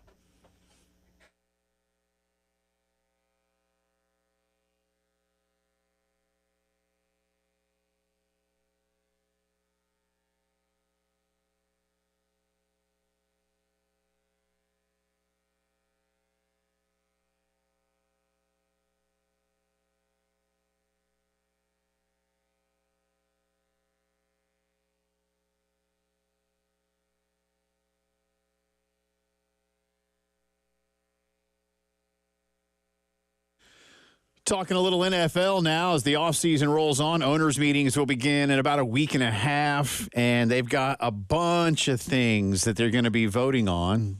Jay and Elijah with you. By the way, coming up in a little bit, not apropos to this discussion, but Elijah Campbell will be helping you enter our bracket challenge contest. It's a unique bracket challenge. Yeah. You're not submitting a bracket. No. You're just getting assigned a team. That's right. So we'll do that shortly. And if they win, you win. Be ready. They win the whole thing, you win. We'll tell you what to do in just a little bit. Okay, so first off, the Green Bay Packers have indeed submitted a proposal to the National Football League to ban the tush push, which has been run very successfully, primarily by the Eagles and Bills.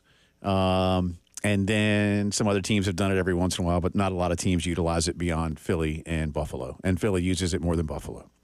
Interestingly, Sean McDermott, the head coach of the Buffalo Bills, while utilizing it because it's within the rules and they've been okay with it, has said, I'm really concerned about player safety on this play and that we've taken a really hard look at player safety and the optics of it, and we need to see the data to see what we support. Well, the NFL has come out.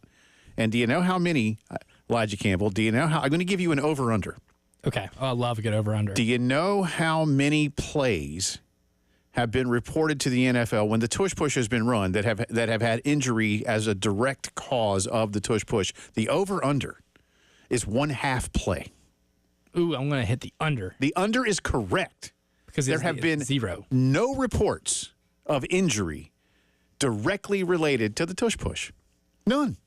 It's like saying sumo wrestling is bad for your health. I mean, similar makeup there in terms of run and charge. I hope, just like everything in the NFL, it's a 75% vote, 24 of 32. I sincerely hope that, 23 or fewer owners vote to change this rule or to outlaw this because I don't see the need for it. And I know it's not apples to apples, okay? I promise. But let's go back 100 years-ish, 120 years. It's a long time. What if somebody had said, "Oh, this forward pass"?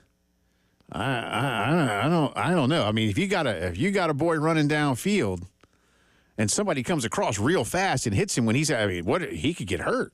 Now, back then they didn't really care about getting hurt. And I'm not saying that the tush push is going to revolutionize the game in a way that the forward pass of the early 1900s may have. And let's face it, the forward pass, even though it was legalized over 100 years ago, didn't really catch on as like a thing until much later. But took a half century. Yeah, basically it did. Only because nobody was any good at it. And the ball was really heavy, too, I think once the ball got lighter, I think they were like, okay, now I'll throw it.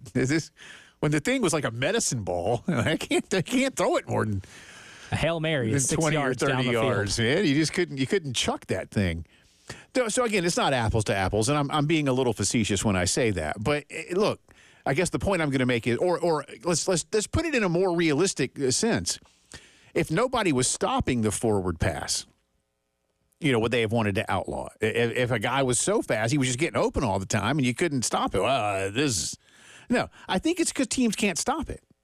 Well, stop it. I mean, if you know they're going to do it, or if you think they're in that formation, then you know what? Go big on big up front. I mean, teams have what amounts to some kind of jumbo package on defense, too. I mean, you have goal line defense, yes? You do. Okay. And it's not successful every time. I think I saw the success rate is better than 80%, though. But it's 80% to go like 5 feet, man. It ain't 100. Yeah. So it can be stopped. They can screw it up. You can put something in front of them. But outlawing it just seems more whiny. Yeah. Because you can't stop it. Like, Right. It's just like the NCAA banning the slam dunk. Right. One team had a bunch of guys who were 6'10 and above, slamming home, dunks all the time, and now no one's allowed to do it. Yeah. Right? Llewellyn Cinder ruined it for everybody. That team's too good at it. One player's too good at it. We'll make it illegal for you to dunk. Just start doing it. That's the thing, is all of you start doing it. And then if it gets to a point where it becomes monotonous, or you just got so much data that you think it has to be undone, okay. But right now it feels like you're just kind of holding it against a team that's really good at it. And, oh, by the way, that team's been to the Super Bowl in 2 of the last 3 seasons, and they just won one. And I'm telling you right now, they didn't win that Super Bowl against Kansas City because they pushed the entire game. Right. They did it one play on the goal line, where most teams are successful on the goal line. Yeah. There's a reason it is an incredible play when a defense makes a goal line stop. Even when you don't have a running back underneath the keister of a quarterback pushing him across the goal line. Even if that's not the case, it's still hard to stop somebody on the goal line. So the Eagles used it one play, and I don't think out of the other bajillion points they scored, they used it. So it didn't even have an impact in the Super Bowl. The rule would prevent players from pushing a teammate that is lined up directly behind the snapper and receives the snap immediately at the snap. All right, you know what I'm doing? I'm getting my center to adjust himself just enough to where he knows how to diagonally snap the ball, and I'm still going to push somebody. I mean, if I'm inventive, if I'm creative, I'm going to find ways to win football games. This is what coaches are doing. They came up with it like, hey, let's do this. Let's do that. There are workarounds. I don't think this is something. I hope they don't pass this. I hope that the tush push stays in. But my gut tells me that enough people will whine about it. And I'd love to hear, because this is owners that do this. I'd love to hear Jeff Lurie and like Terry Pagula get up there and go like, here's why we're keeping it. But again, like you guys can do it too. Like Sean McDermott talking about injury potential. And the league itself, this isn't an opinion. The league itself put out a statement last month when this was beginning to come around, like that somebody was going to do this and that the rumor was the Packers. But the league itself put out numbers that said we don't have any report of injury on this play. Like what are y'all worried about? I mean, again, the risk of injury on any snap of a football is pretty high because it's bleeping football. A violent sport. And we talk about that all the time. So one other proposal, and I've got another one, but I don't have time to get to it right now, but another proposal that would eliminate the automatic first down from defensive holding has been submitted by Detroit. Elijah, guess who led the league last year in penalties for defensive holding? Yes, Detroit. Classic. Yeah, of course. All right, text the words bracket challenge. With your name and email. With your name and your email, and I guess we'll have your phone number when you're texting, right? Is that how that works? Correct. Thank you. I can see it. So text the words bracket challenge, and the first 3 of you that do so successfully to 803-404-6100 will have who assigned to you, Elijah? Do you have those teams in front of you? I do. All right. So for these 3, you will get Iowa State or Lipscomb or Marquette. Okay. Good luck. 803-404-6100. 3 of you. Text bracket challenge. You got to put those words in there so we know what's up. 803-404-6100. Include your email, please. You're listening to the Postgame Show.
AAA Heating and Air ready to keep you nice and cool now. You know, officially winter basically over, if I'm not mistaken.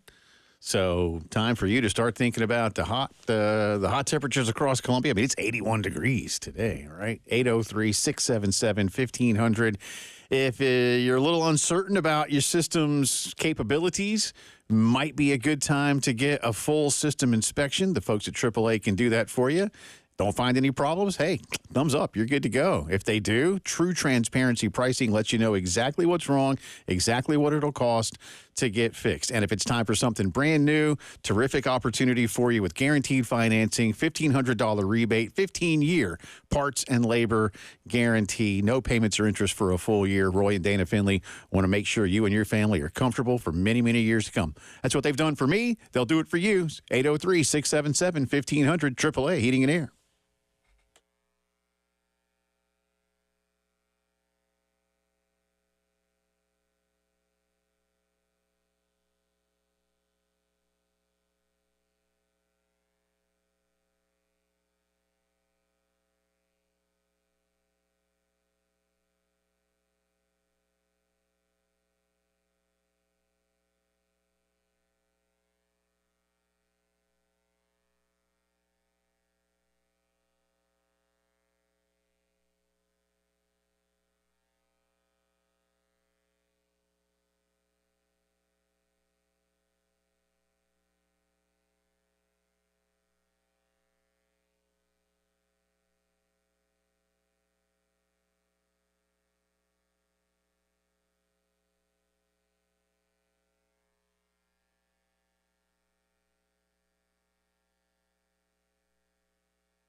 Welcome back in. Final few minutes of our second hour. Top of the five headlines of the day. And around 5:15, more on Gamecock football and baseball. Drive around the SEC still to come, too. Also, tonight, am I right, Elijah Campbell? Because that's a rare thing. Yeah, Carolina calls tonight at 6 with Coach Maneri. You would be correct. I am. See, it says it right here. Just making sure I had the day right. You read that correctly, my friend. Thank you. We'll get to the phones in just a second. Chris, sit tight, buddy. I'm coming to you. But one more thing that I want to get to here from the NFL proposals that have been released today. Again, the owners' meetings don't happen for another about a week and a half. This one's interesting, and I like the spirit of it, but I think you got to find a few tweaks to it if this is going to happen. The Lions have proposed changing NFL playoff seeding to use regular season records rather than division championships.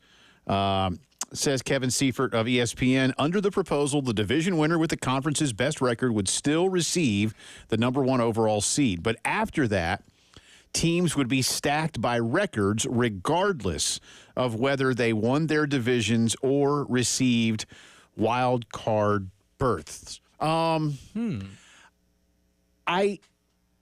I would like a blend of this.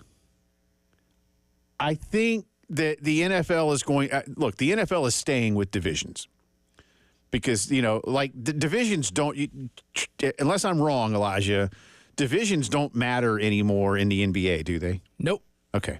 Obsolete. Other than scheduling. Yes. I think the NFL could blend here. I like the idea of seeding according to your record.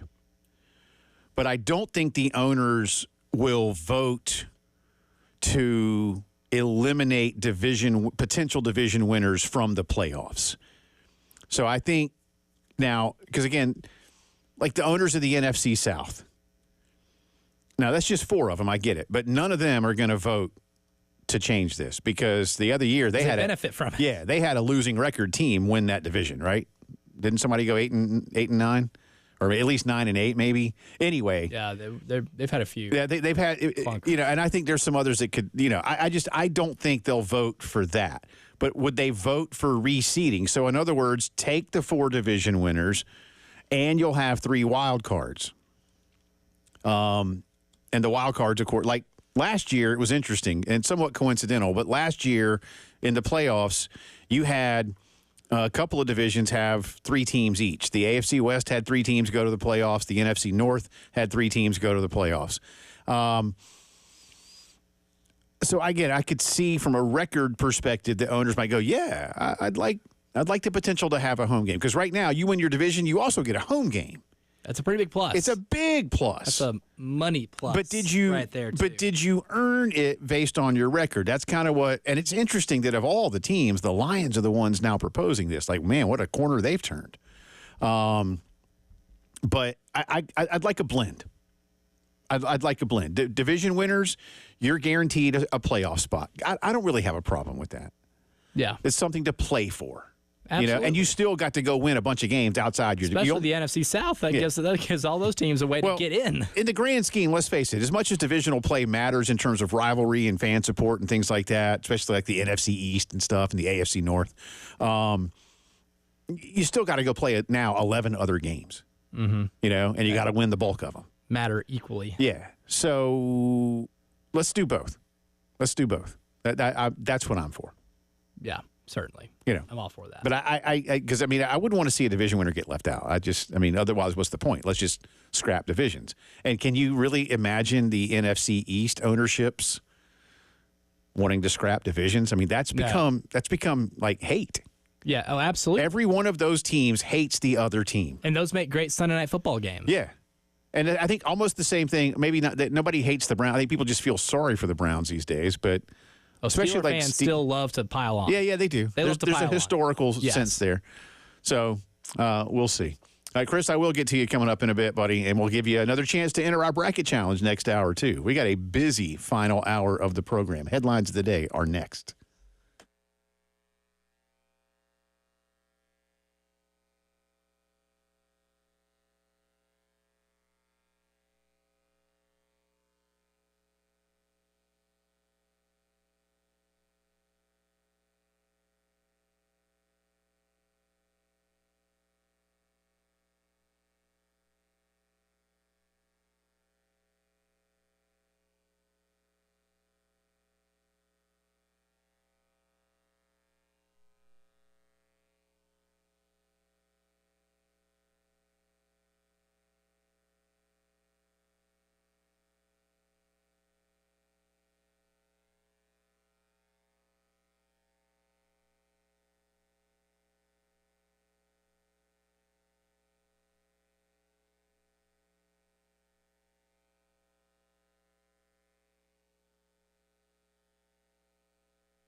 From the WIS Traffic Studios, I'm Elijah Campbell. The few accidents to get to you that have caused some traffic backups on the roadways this afternoon, starting along Divine Street near Woodrow Street, Highway 1 at Augusta Road between East Church Street and Little Creek Drive, Highway 6 between Highway 602 and Platte Springs Road and Nazareth Road, Highway 60 at I-26, I-26 eastbound at Lake Murray Boulevard near exit 102, 2 on 77, one northbound at Forest Drive near exit 12, the other southbound after Killian Road near exit 22, and last one on Old Tama Road near Coon Road.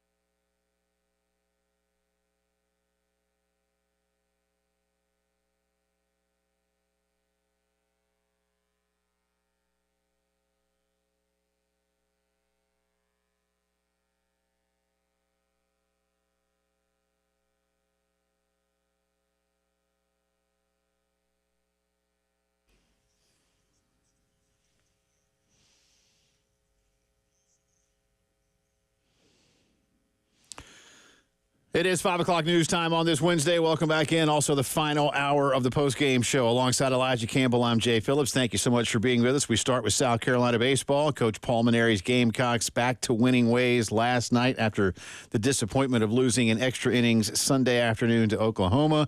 And it was an interesting one last night. South Carolina playing Chad Holbrook's College of Charleston. First time these two schools have played one another since 2018. This game was over at Segra Park last night.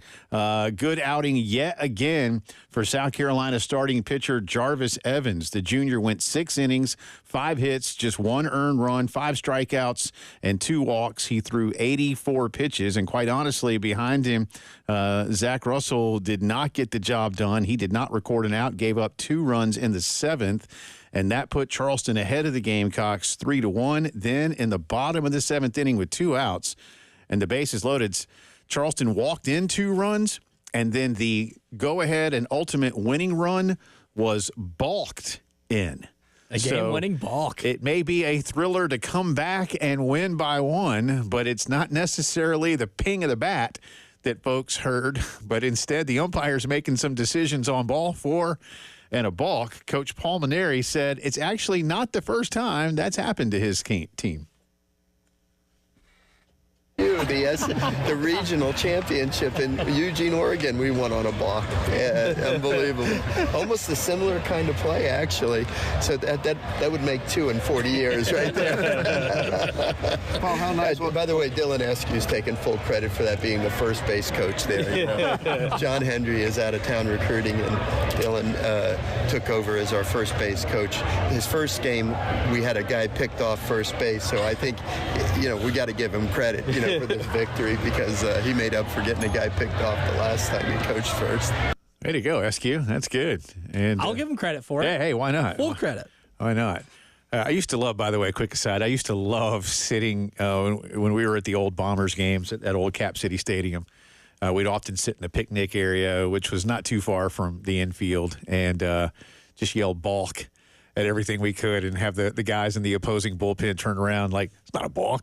And I'm like, hey, it looked like one to me, just to have fun with it. Yeah, why not? Messing around. So anyway, Gamecocks get it done last night. And the back end of the bullpen, Ryder Garino, Parker Marlett, did very good work in not letting Charleston get any more runs across. They each gave up a hit. They combined in 2 or 3 innings for 7 strikeouts. So very good work for those guys after Jarvis Evans had another really solid performance.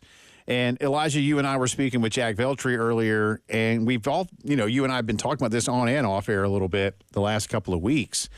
Is Jarvis Evans setting himself up to become part of the weekend rotation? Jack made a great point that I agree with. Next week, South Carolina plays a very good North Carolina team up in Charlotte, which has become an annual event, and it's a good game for both schools.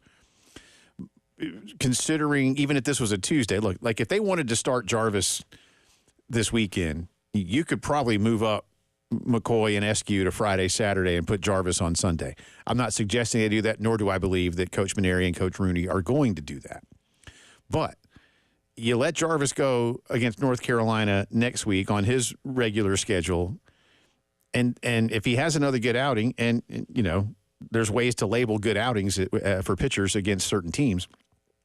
Is he putting himself in position for, say, the second half of the conference slate to be a weekend guy if Brandon Stone falters again, you know, as a Friday night guy, if Matthew Becker can't regain some of his form? Next week, y'all, I know it's weird, and it's not the conference schedule I'm talking about, but just the overall schedule. But next week, South Carolina hits the halfway point of the regular season. Season's flown by. I mean, you kind of are who you are if you don't make some changes, right? And Role so you should be solidified. Yeah, and so you just have to wonder if Jarvis Evans is going to be a guy that I mean, he already has to be a guy that I think Coach Maneri and Coach Rooney are going, You know, last week Paul told Elijah and me during our Monday interview with him how crucial the midweek games are, and they are. And I think that was at least lined with some hope that Brandon Stone was going to take some of the form that he'd been showing from the bullpen and be able to apply that as a starter. And against Oklahoma, he didn't. I think you give him another shot at it. I absolutely do. I you know, one bad start can't wreck what you're trying to do. And so I believe that they'll go with the same rotation this weekend. We'll find that out tomorrow. But that's what I would do. But you gotta know that Jarvis is there and that he's doing it. He's doing good work. I grant that by and large it might be against competition that isn't as challenging as what we saw when Becker didn't have a good start against Clemson or when Stone didn't have a good start against Oklahoma. But the only way to find out is to go do it. And the numbers are good. You know, and not only that, like you and I keep saying, Jarvis Evans has a bit of an intimidating presence as a big, tall, left-handed pitcher. And he is, y'all. He's 6'4", 220 or something. Got some good stuff, too, man. Yeah. I mean, he's a big kid. And he some of the things that he's been working on seem to be really coming around. So it's a good problem to have in terms of thinking about it, but it's not a good problem in the sense that if you have to make that change, there are bad reasons for it. So we'll see.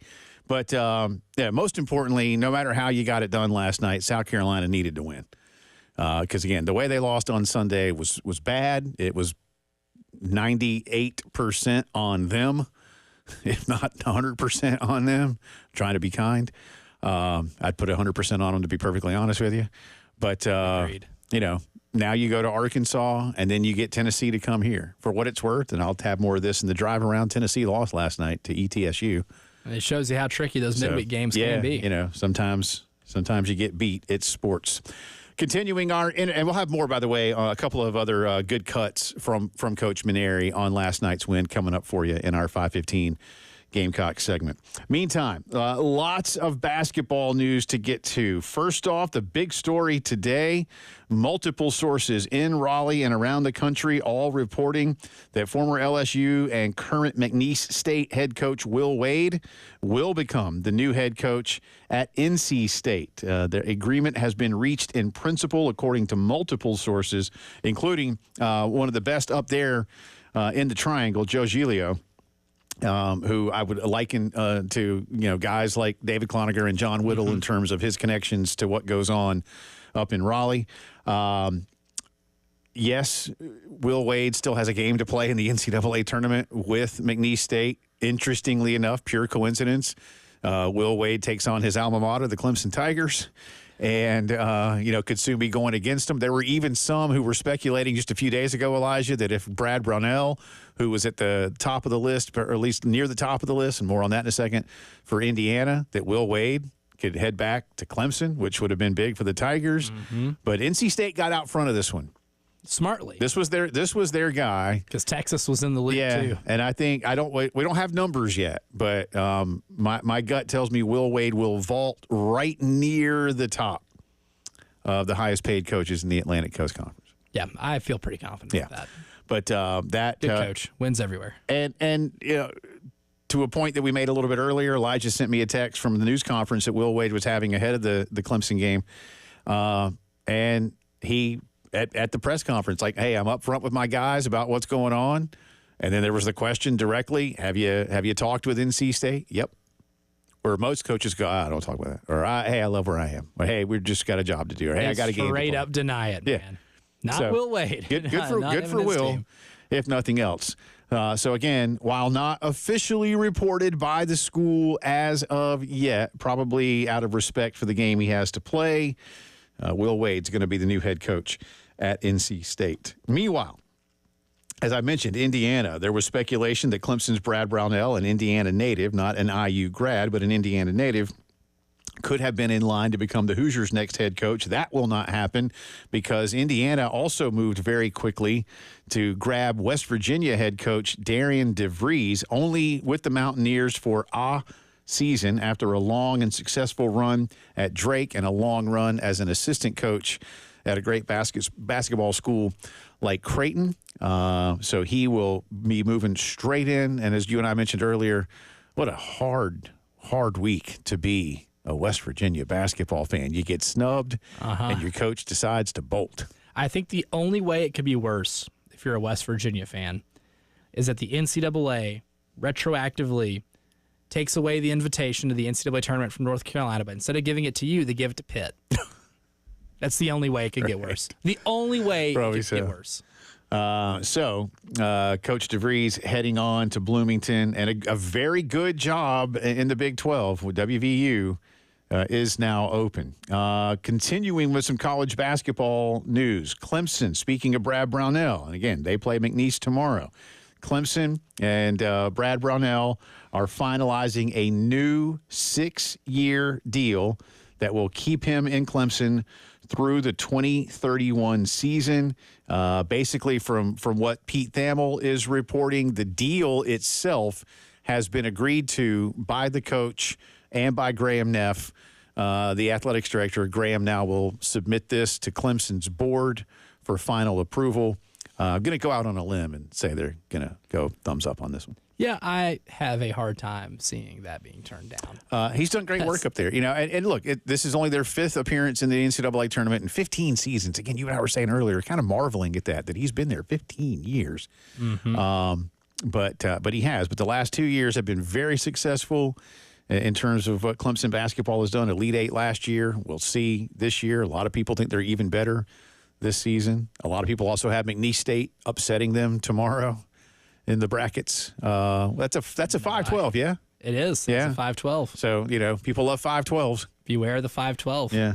I don't have that one. My only 5-12 this year, now I can't remember which one. What was it, Elijah? That's the women's bracket. Hang on. Not Drake. They're in 11. I got Colorado State. Yeah, that's what I got. Colorado State beating Michigan. I got that. That's my only one. Yeah, my other 5s, I have Michigan winning, I have Oregon winning, and I have Clemson winning. Yeah, and I have Liberty. I have Liberty beating Oregon. And UC San Diego. Actually, I thought about Liberty. I do have the Liberty women's team winning a couple of games, if that makes any difference to you. Interesting. Probably not. But in my women's bracket, I have, again, chalk, and chalk. I have the 4 1s making it. Yeah, I've got 3 1s. 3 1s and a 2. You got Connecticut? Yeah, I got Connecticut. Yeah, I flirted with that one. I just thought Juju's going to beat Connecticut, man. I don't do all. That's an Elijah Campbell bracket principle. I have basic bracket rules that I follow for myself every year, and one of them is just not all ones, men or women. Yeah, that's fair. Men's bracket for me, Michigan's a 5, St. John's a 2, Tennessee a 2, Duke a 1. So only 1 in there, but I have Duke winning the title. I had them beating Michigan. That is one thing we both have. And if you're wondering, I have USC beating USC for the women's national championship. But I'm not going to tell you which one. It's juicy. I think we all know which one. You going to bet against Don Staley on this? I have USC winning 65-58 over USC. That sounds about right. Because they will lock them up if they play and they win. That's their key to winning if those two meet. I'll let y'all figure it out. That's our integrated media headlines of the day. Really, our bracket picks weren't really headlines. That was just sort of those are headlines. An addendum. I expect to see this in the state newspaper tomorrow. Our picks. All right, Jordan, get on that and see what you can do for me, man. If not, they're on Twitter. If y'all want to look at my brackets, it's on my Twitter feed. If you can read my chicken scratch. which is partly why I put them in that way. No one can read mine, so that's why I'm about to just tweet it. Can't really read it. My handwriting's atrocious. We'll come back with more Carolina baseball after a win over the Charleston Cougars. You're listening to the Postgame Show.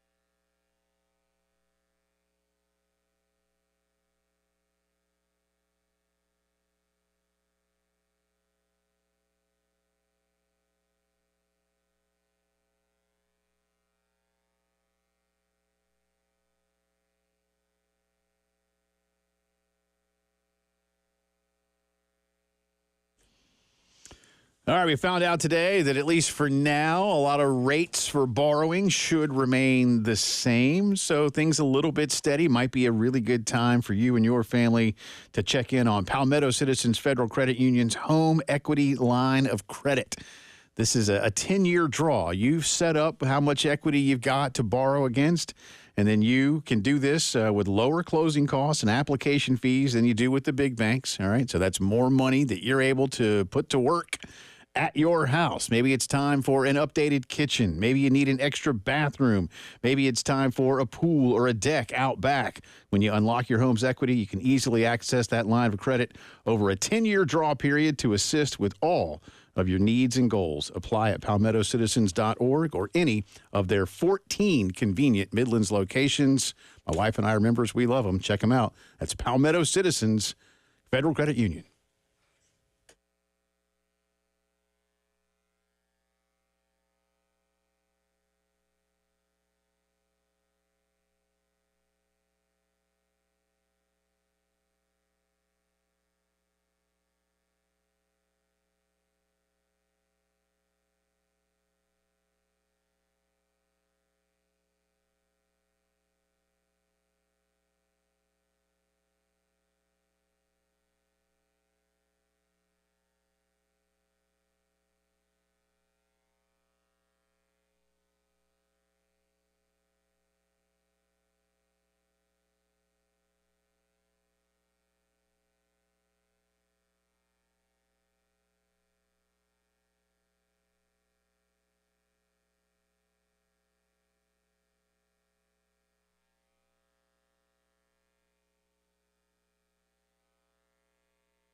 19 minutes after 5 o'clock on this Wednesday afternoon. Welcome back in. Postgame show rolling on from the Herndon Chevy Studios. Jay Phillips, Elijah Campbell with you. Remind you that we will be out at Twin Peaks tomorrow and Friday for all the basketball action.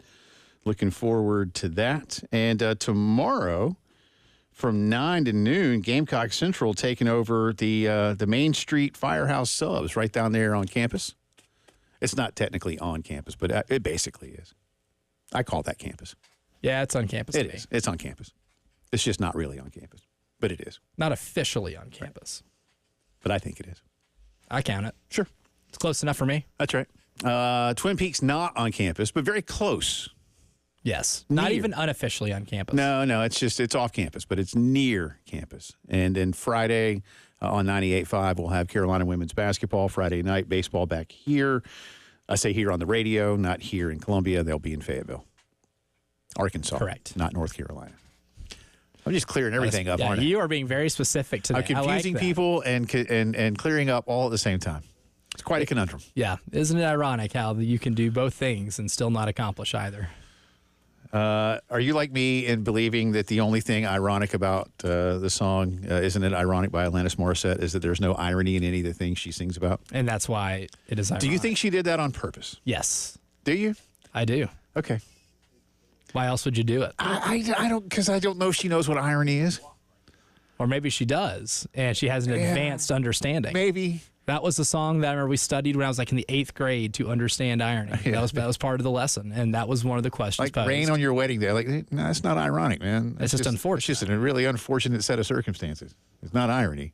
Again, it would be irony if you had planned for the rain by having like everything indoors. And it didn't rain. Only to have a beautiful day. Yes. That would have been ironic. But it's next level irony to be able to just list off a bunch of stuff that is not remotely close to being ironic. All right. That is the irony. All right. It is 4D chess. She was playing chess. Everybody else listening is playing checkers by pointing out that none of it's ironic.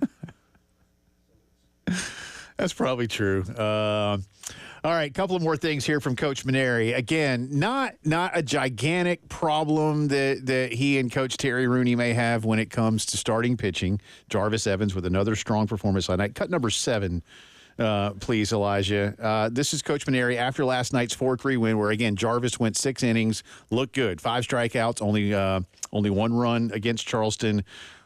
He's talking, is Paul Maneri, about how he and Terry are evaluating what they've got. Well, yeah. I mean, the only reason was because I wanted Zach Russell to get into that kind of a situation right there.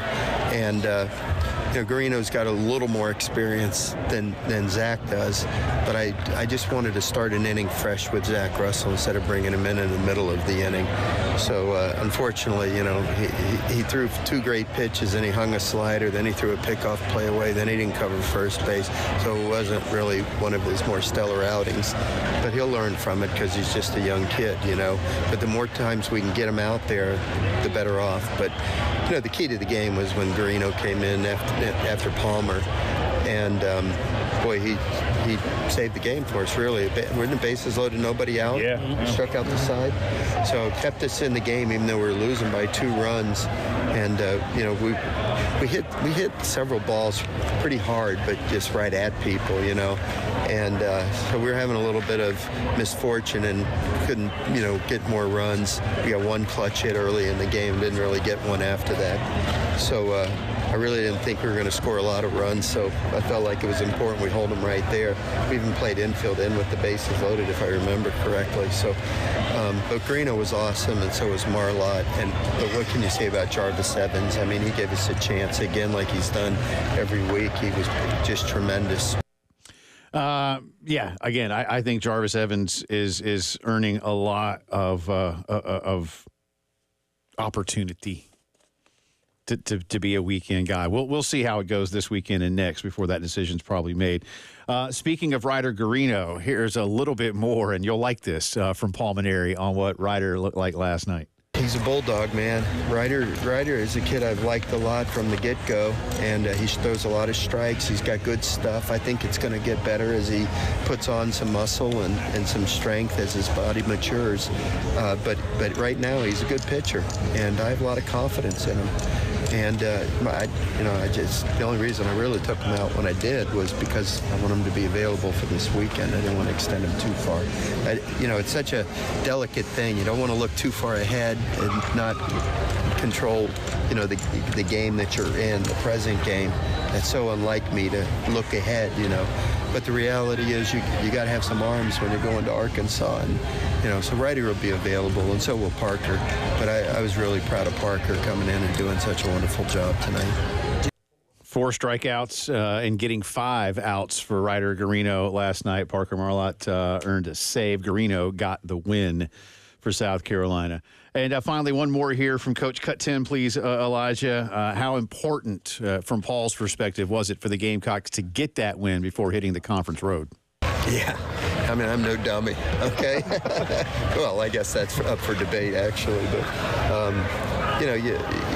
you like to win these close ones in the middle of the week because, the weekend is going to be an unbelievable challenge. You're playing one of the top teams in the country. And, listen, our kids I thought they played great the whole weekend against Oklahoma. They really did. We deserved better. It's nobody's fault but our own. I mean, we just didn't do what it took to win on Sunday. But I actually thought we outplayed Oklahoma all weekend. We out-hit them every game. Our ERA was lower. We made less errors. I mean, I thought we played really good baseball the whole weekend.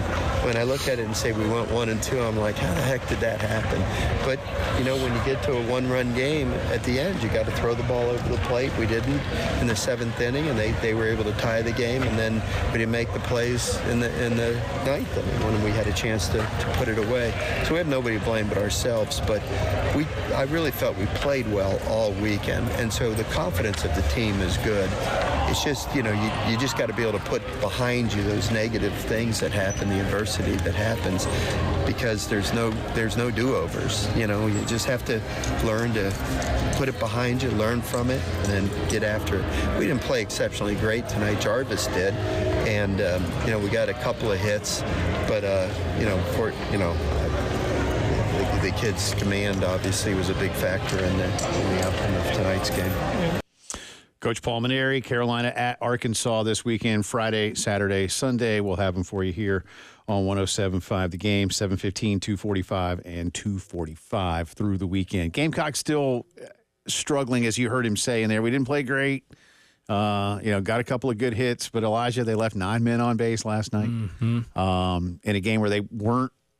Neither school was overly productive at the plate. So to leave 9 on when you're getting fewer on than typical is still a concern. And as we mentioned with Jack Veltri, South Carolina, again, it's not an end-all be-all statistic because there needs to be context added to it. But right now, South Carolina in 22 baseball games has left 188 runners on base. Not a sexy statistic. It's not, man. And as Jack said, it feels right now, at least, and I think he's absolutely onto something. It's Ethan Petrie and Nathan Hall, and then trying to figure out who's doing what, And I'm looking at some of the OPS numbers, and there's a couple dudes over 1,000, and you haven't gotten fully into conference play yet. You should probably have more guys over 1,000 right now.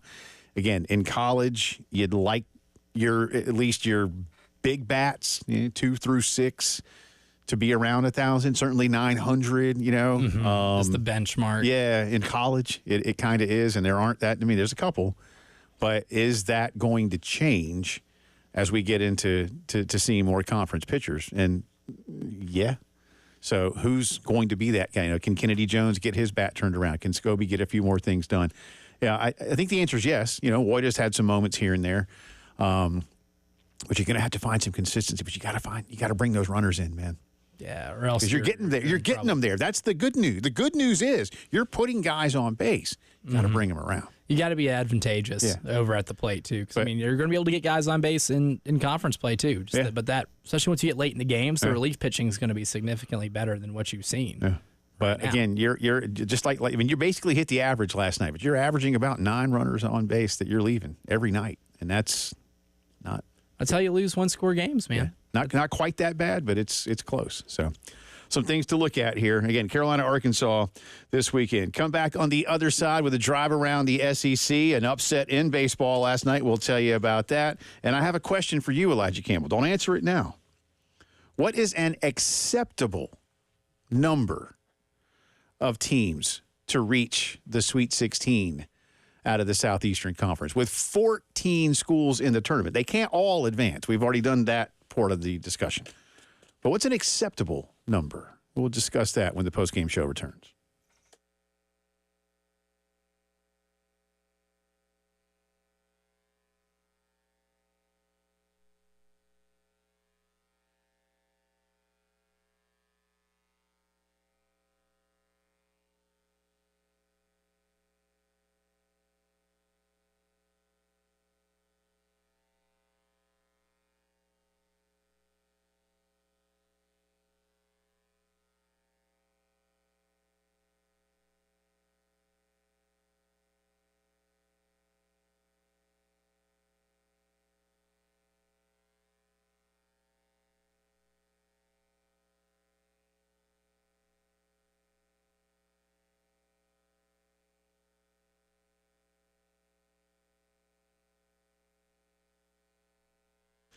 AAA Heating and Air, ready to keep you and your family nice and cool, because let's face it, y'all, we're pretty much there. The hot months of Columbia, South Carolina, and all across the Midlands are upon us. We're in the 80s today on the official last day of winter.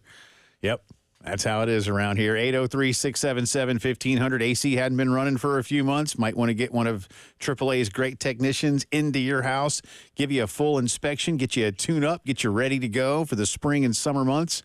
And if it's time for something brand new, maybe it's just not worth getting your system fixed. Maybe you don't know how old it is. Again, 803-677-1500. Take advantage of 15 years of parts and labor guarantee, $1,500 system buyback rebate, guaranteed financing, and no payments or interest for a full year. Roy and Dana Finley want to make sure that you and your family are nice and comfortable all year long for many, many years to come. Love what they've done for me. You will too. 803-677-1500, AAA Heating and Air.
From the WIS Traffic Studios, I'm Elijah Campbell. The few accidents to get to you, they're causing some issues on the roadways. Started with one on Divine Street near Woodrow Street.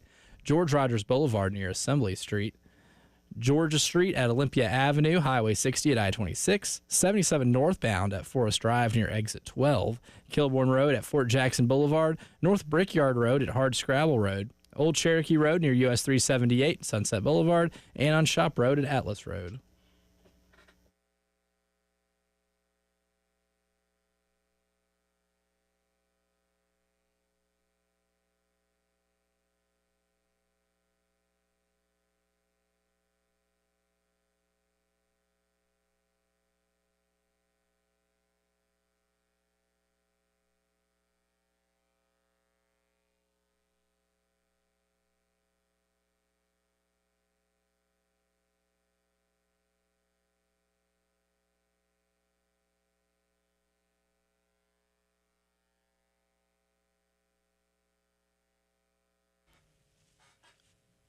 It is Drive Around the SEC time on this Wednesday. Welcome back in. Jay and Elijah with you. Start with a little SEC baseball from last night. An upset in Knoxville, Tennessee, as ETSU comes down the highway. What's their mascot, Jay Phillips? The Buccaneers? Yeah, there you go. Thank you. Chattanooga's the Mocs. That is correct. Beat my beloved MTSU Blue Raiders in 3 overtimes in the first round of the NIT last night. I know Blue Raiders of Middle Tennessee, and I should know Tennessee Tech because they're coming here Friday, and I've already forgotten. Oh, wow. Some kind of animal. That is correct. A bird, to be specific. Wings up. That's what they say on campus. Blue Jays? If a Blue Jay is a Golden Eagle, Golden you'd be Eagles. correct. Golden Eagles. They are the Golden Eagles. Thank you. I knew that. I was just testing you. That's right. Huh? See what I did there? But yeah, ETSU took them to 10. Got it done, man. Tied it up. ETSU got 2 in the top of the 9th. Held UT scoreless, and then they pushed one across in the 10th inning. So upsets happen, kids, even against mighty Tennessee. By the way, you want to know how many times Tennessee's lost this year? That's the second one? One. That's the first one. Wow. That's it. Number 1 team in the country. Beating the hell out of teams, too. Kentucky lost last night. Kentucky's not great. They're not terrible this year, but Murray State, the Racers, I know that one too. There you go. 5-4. Oh, I know some of these. Don't worry, man. I'm pretty good at some of them. Florida beat JU. They're the Dolphins, 16-4. Mississippi State beat Jackson State. What is Jackson State? They're the Tigers. Okay. I probably did know that. I believe they're the I don't know. that. Anyway, State wins that one. Sure. Mississippi State wins that one, 16-3. Yes, the Tigers. Arkansas over Oral Roberts. I forget what Oral Roberts is. Also the Golden Eagles. Oh, yeah? They are. Okay. The goldenest of Eagles. Vanderbilt all over Belmont, 13-2. They're either the Bears or the Bruins. They're the Bruins. Bruins. Well done. Thank you. Not to be confused with crosstown rival Lipscomb Bisons. Okay. A&M beat UTSA 17-7. Did you see the catch the UTSA kid had? They still got their butt kicked, but he saved a grand slam. I did not see Yeah, that. it was actually a pretty sick catch, man. He went literally over the wall into the bullpen, but made the catch, saved a grand slam. Oh, that's amazing. But they still lost by 10. But still, The Roadrunners. that was pretty cool. Yes, the Roadrunners. Meet. Let's see. Bama edged South Alabama 1-0. They are the Jaguars.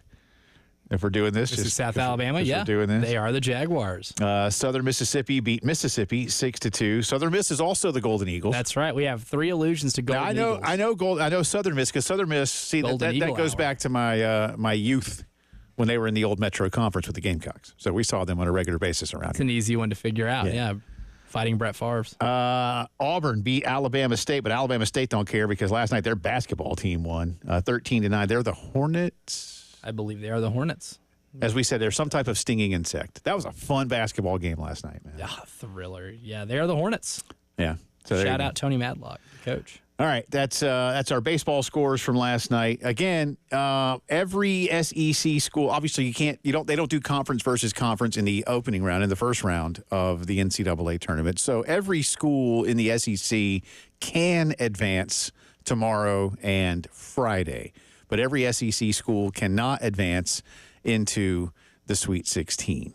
I believe there could potentially be 3 all SEC matchups in the second round, which by my math would mean 11 potential participants in the Sweet 16. I don't believe that will happen. No. But what's an acceptable number? Where's the line drawn between, and is there a middle number? Is there, like, failure would be what, 0 to Oh, Lord, if 3? you got 0. That's well, it's not going to be colossal, 0, right? yeah. It's not going to be 0. 3, I think, would be a colossal disappointment. Okay, so there we go. Let's start at 3. 3 Yes. would be seen, 3 or fewer is seen as disappointment. That seems to speak for itself, right? But what's like the acceptable? And again, it's easy to say the best. Hey, everybody makes it, and they, everybody that can, anyways, right? Yes.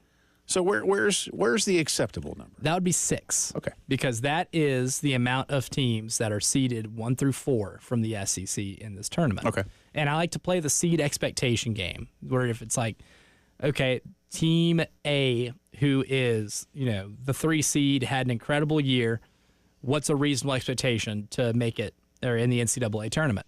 Well, that answer is simple. That's the Sweet 16. Because if everything is chalk, meaning if everything goes the way it is supposed to according to seeding, the Elite 8 should be all 1s and 2s. So if you're not a 1 or 2 and you didn't make the Elite 8, according to seeding, that is a disappointment because you are not going to play anybody seeded higher than you as a 2 seed until the Elite 8. And if you're a 1 seed, you should go to the Final Four. That's the expectation. That is the seed expectation. And there are 6 schools in the SEC that are in that 1 through 4 range where your seed expectation is to get to the Sweet 16. Yeah.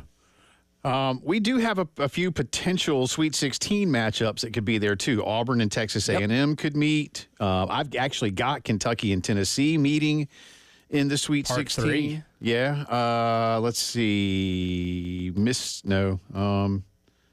might be it, Elijah, for Sweet 16 games. Unless I'm missing one somewhere. I'm sorry. I'm doing this live on the radio. People looking at my bracket as fast as I can. They might be the only ones that could. Texas, Kentucky could be. Yeah, there you go. Yeah. That'd be second round. Just kidding. Yeah, and then Kentucky. Yeah. Texas. Yeah, but I've got Illinois winning that game regardless. Although we'll see. I mean, Texas and Xavier are both decent teams. But anyway, and 6 would be over half of the potential 11 that could advance to the Sweet 16. I feel like. I feel like there's going to be a lot of people around the country pulling real hard for some level of perceived failure. And that's fine. The SEC has, along with the Big Ten, but maybe this year the SEC is kind of by itself as being sort of the bully on the block. And I think between people taking some level of glee in the college football playoff, not having, more SEC participation, and then not having an SEC school play for a national title this year, where we, in the not too distant past, we've seen SEC versus SEC. And then somehow, some way, and we know what that is, more investment, great coaches, better recruiting, better facilities. The SEC has now become the premier conference in men's basketball. I'm not going to lie to you, man. 15 years ago, if you had said, do you believe the SEC would ever be the premier conference in college basketball? You'd have laughed. I'd say no. I'd say it could be very, very good. Yeah. I think we saw Arkansas transition into the SEC with Nolan Richardson, right? Nolan was building it in the old Southwest Conference. Yep. Great and then really brought nice. it into the SEC. R.I.P. Oliver Miller. Yeah, I saw that. Big O, man. Those teams were so fun to watch. My goodness. Kentucky's Kentucky. Billy Donovan made Florida a fantastic program. And then we just see hits and misses here and there from other schools, right? There's no great consistency really anywhere else. Bama's had some moments when they had Robert Ory and Latrell Sprewell. Auburn had some moments, and whatever. Texas has had some moments. But nobody's, Carolina was good 50 years ago, right? Frank had his run through, and that was They great. have their Hall of Famers that came through, the NBA Hall of Famers that came through and elevated the program. Yeah, Alex English, Charles Barkley, Dominique Wilkins. Right. And that's it, yeah, Dominique. And again, the irony, Georgia made the Final Four the year after Dominique went to the Hawks, which is crazy. But Coach Alanis Morissette would not have included that in her song because that is ironic. Yeah. Anyway, hey, speaking of the basketball tournament, right now we got 3 more of you. All right. Text the words bracket challenge to 803-404-6100. With your name and email address. There you go. Because we'll have your phone number. And then you will be, the first 3 of you that do so successfully will be given teams next. And I don't know who they are. New Mexico, Michigan State, and Bryant. Ooh, Michigan State's a 2. And New Mexico It's could really win good. a couple of games. Man. They're really good. So text the words bracket challenge to 803-404-6100 with your name and your email address. Good luck. The postgame show continues.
All right, welcome back in. Final few minutes of our program. Again, a reminder that Elijah and I will be at Twin Peaks tomorrow as the men's basketball tournament gets underway. In fact, I think Terry and Tyler will be there too. I think we'll be there 12 to 6. Oh, yeah. So come out, have some lunch. And we've been doing this now with them for many, many years. So looking forward to being back down there tomorrow and Friday. And again, as soon as we're done here inside of 10 minutes, Carolina calls with head baseball coach Paul Maneri, at least for those of you who are listening and along the Gamecock Radio Network.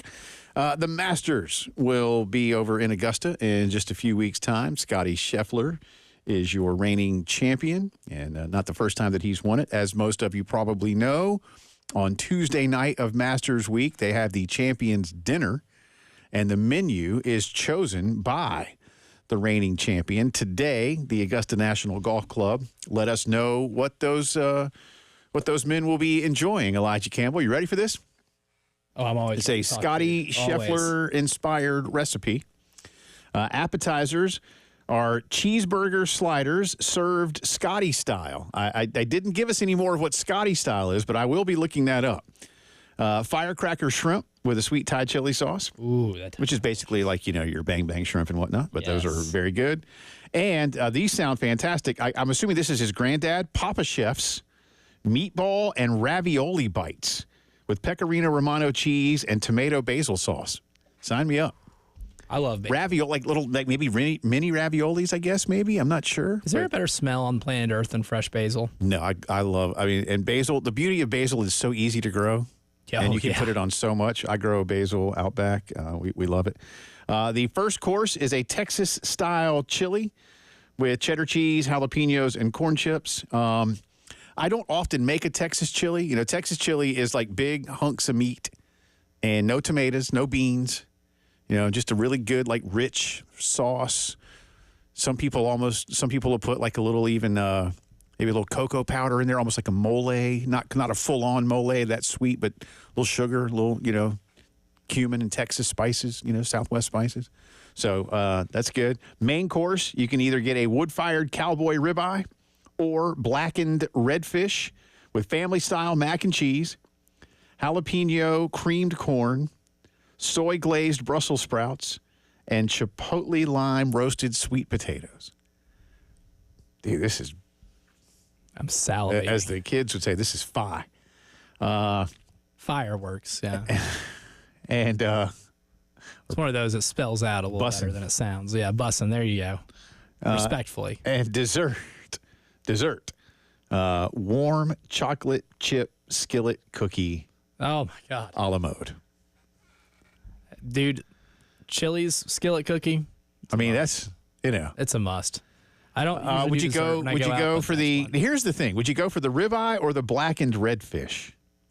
Ooh, that's close. But I think I'd go ribeye. Yeah, I probably would too. But I did see somebody comment like, "Man, that's a lot of heavy food for these dudes to eat on Tuesday, and then go out for Wednesday's par 3 and final practice round." But it's probably better than having it on Wednesday. It is much better than having it on Wednesday. If you're going to have a meal like that in this tournament, Tuesday's the best time to do it.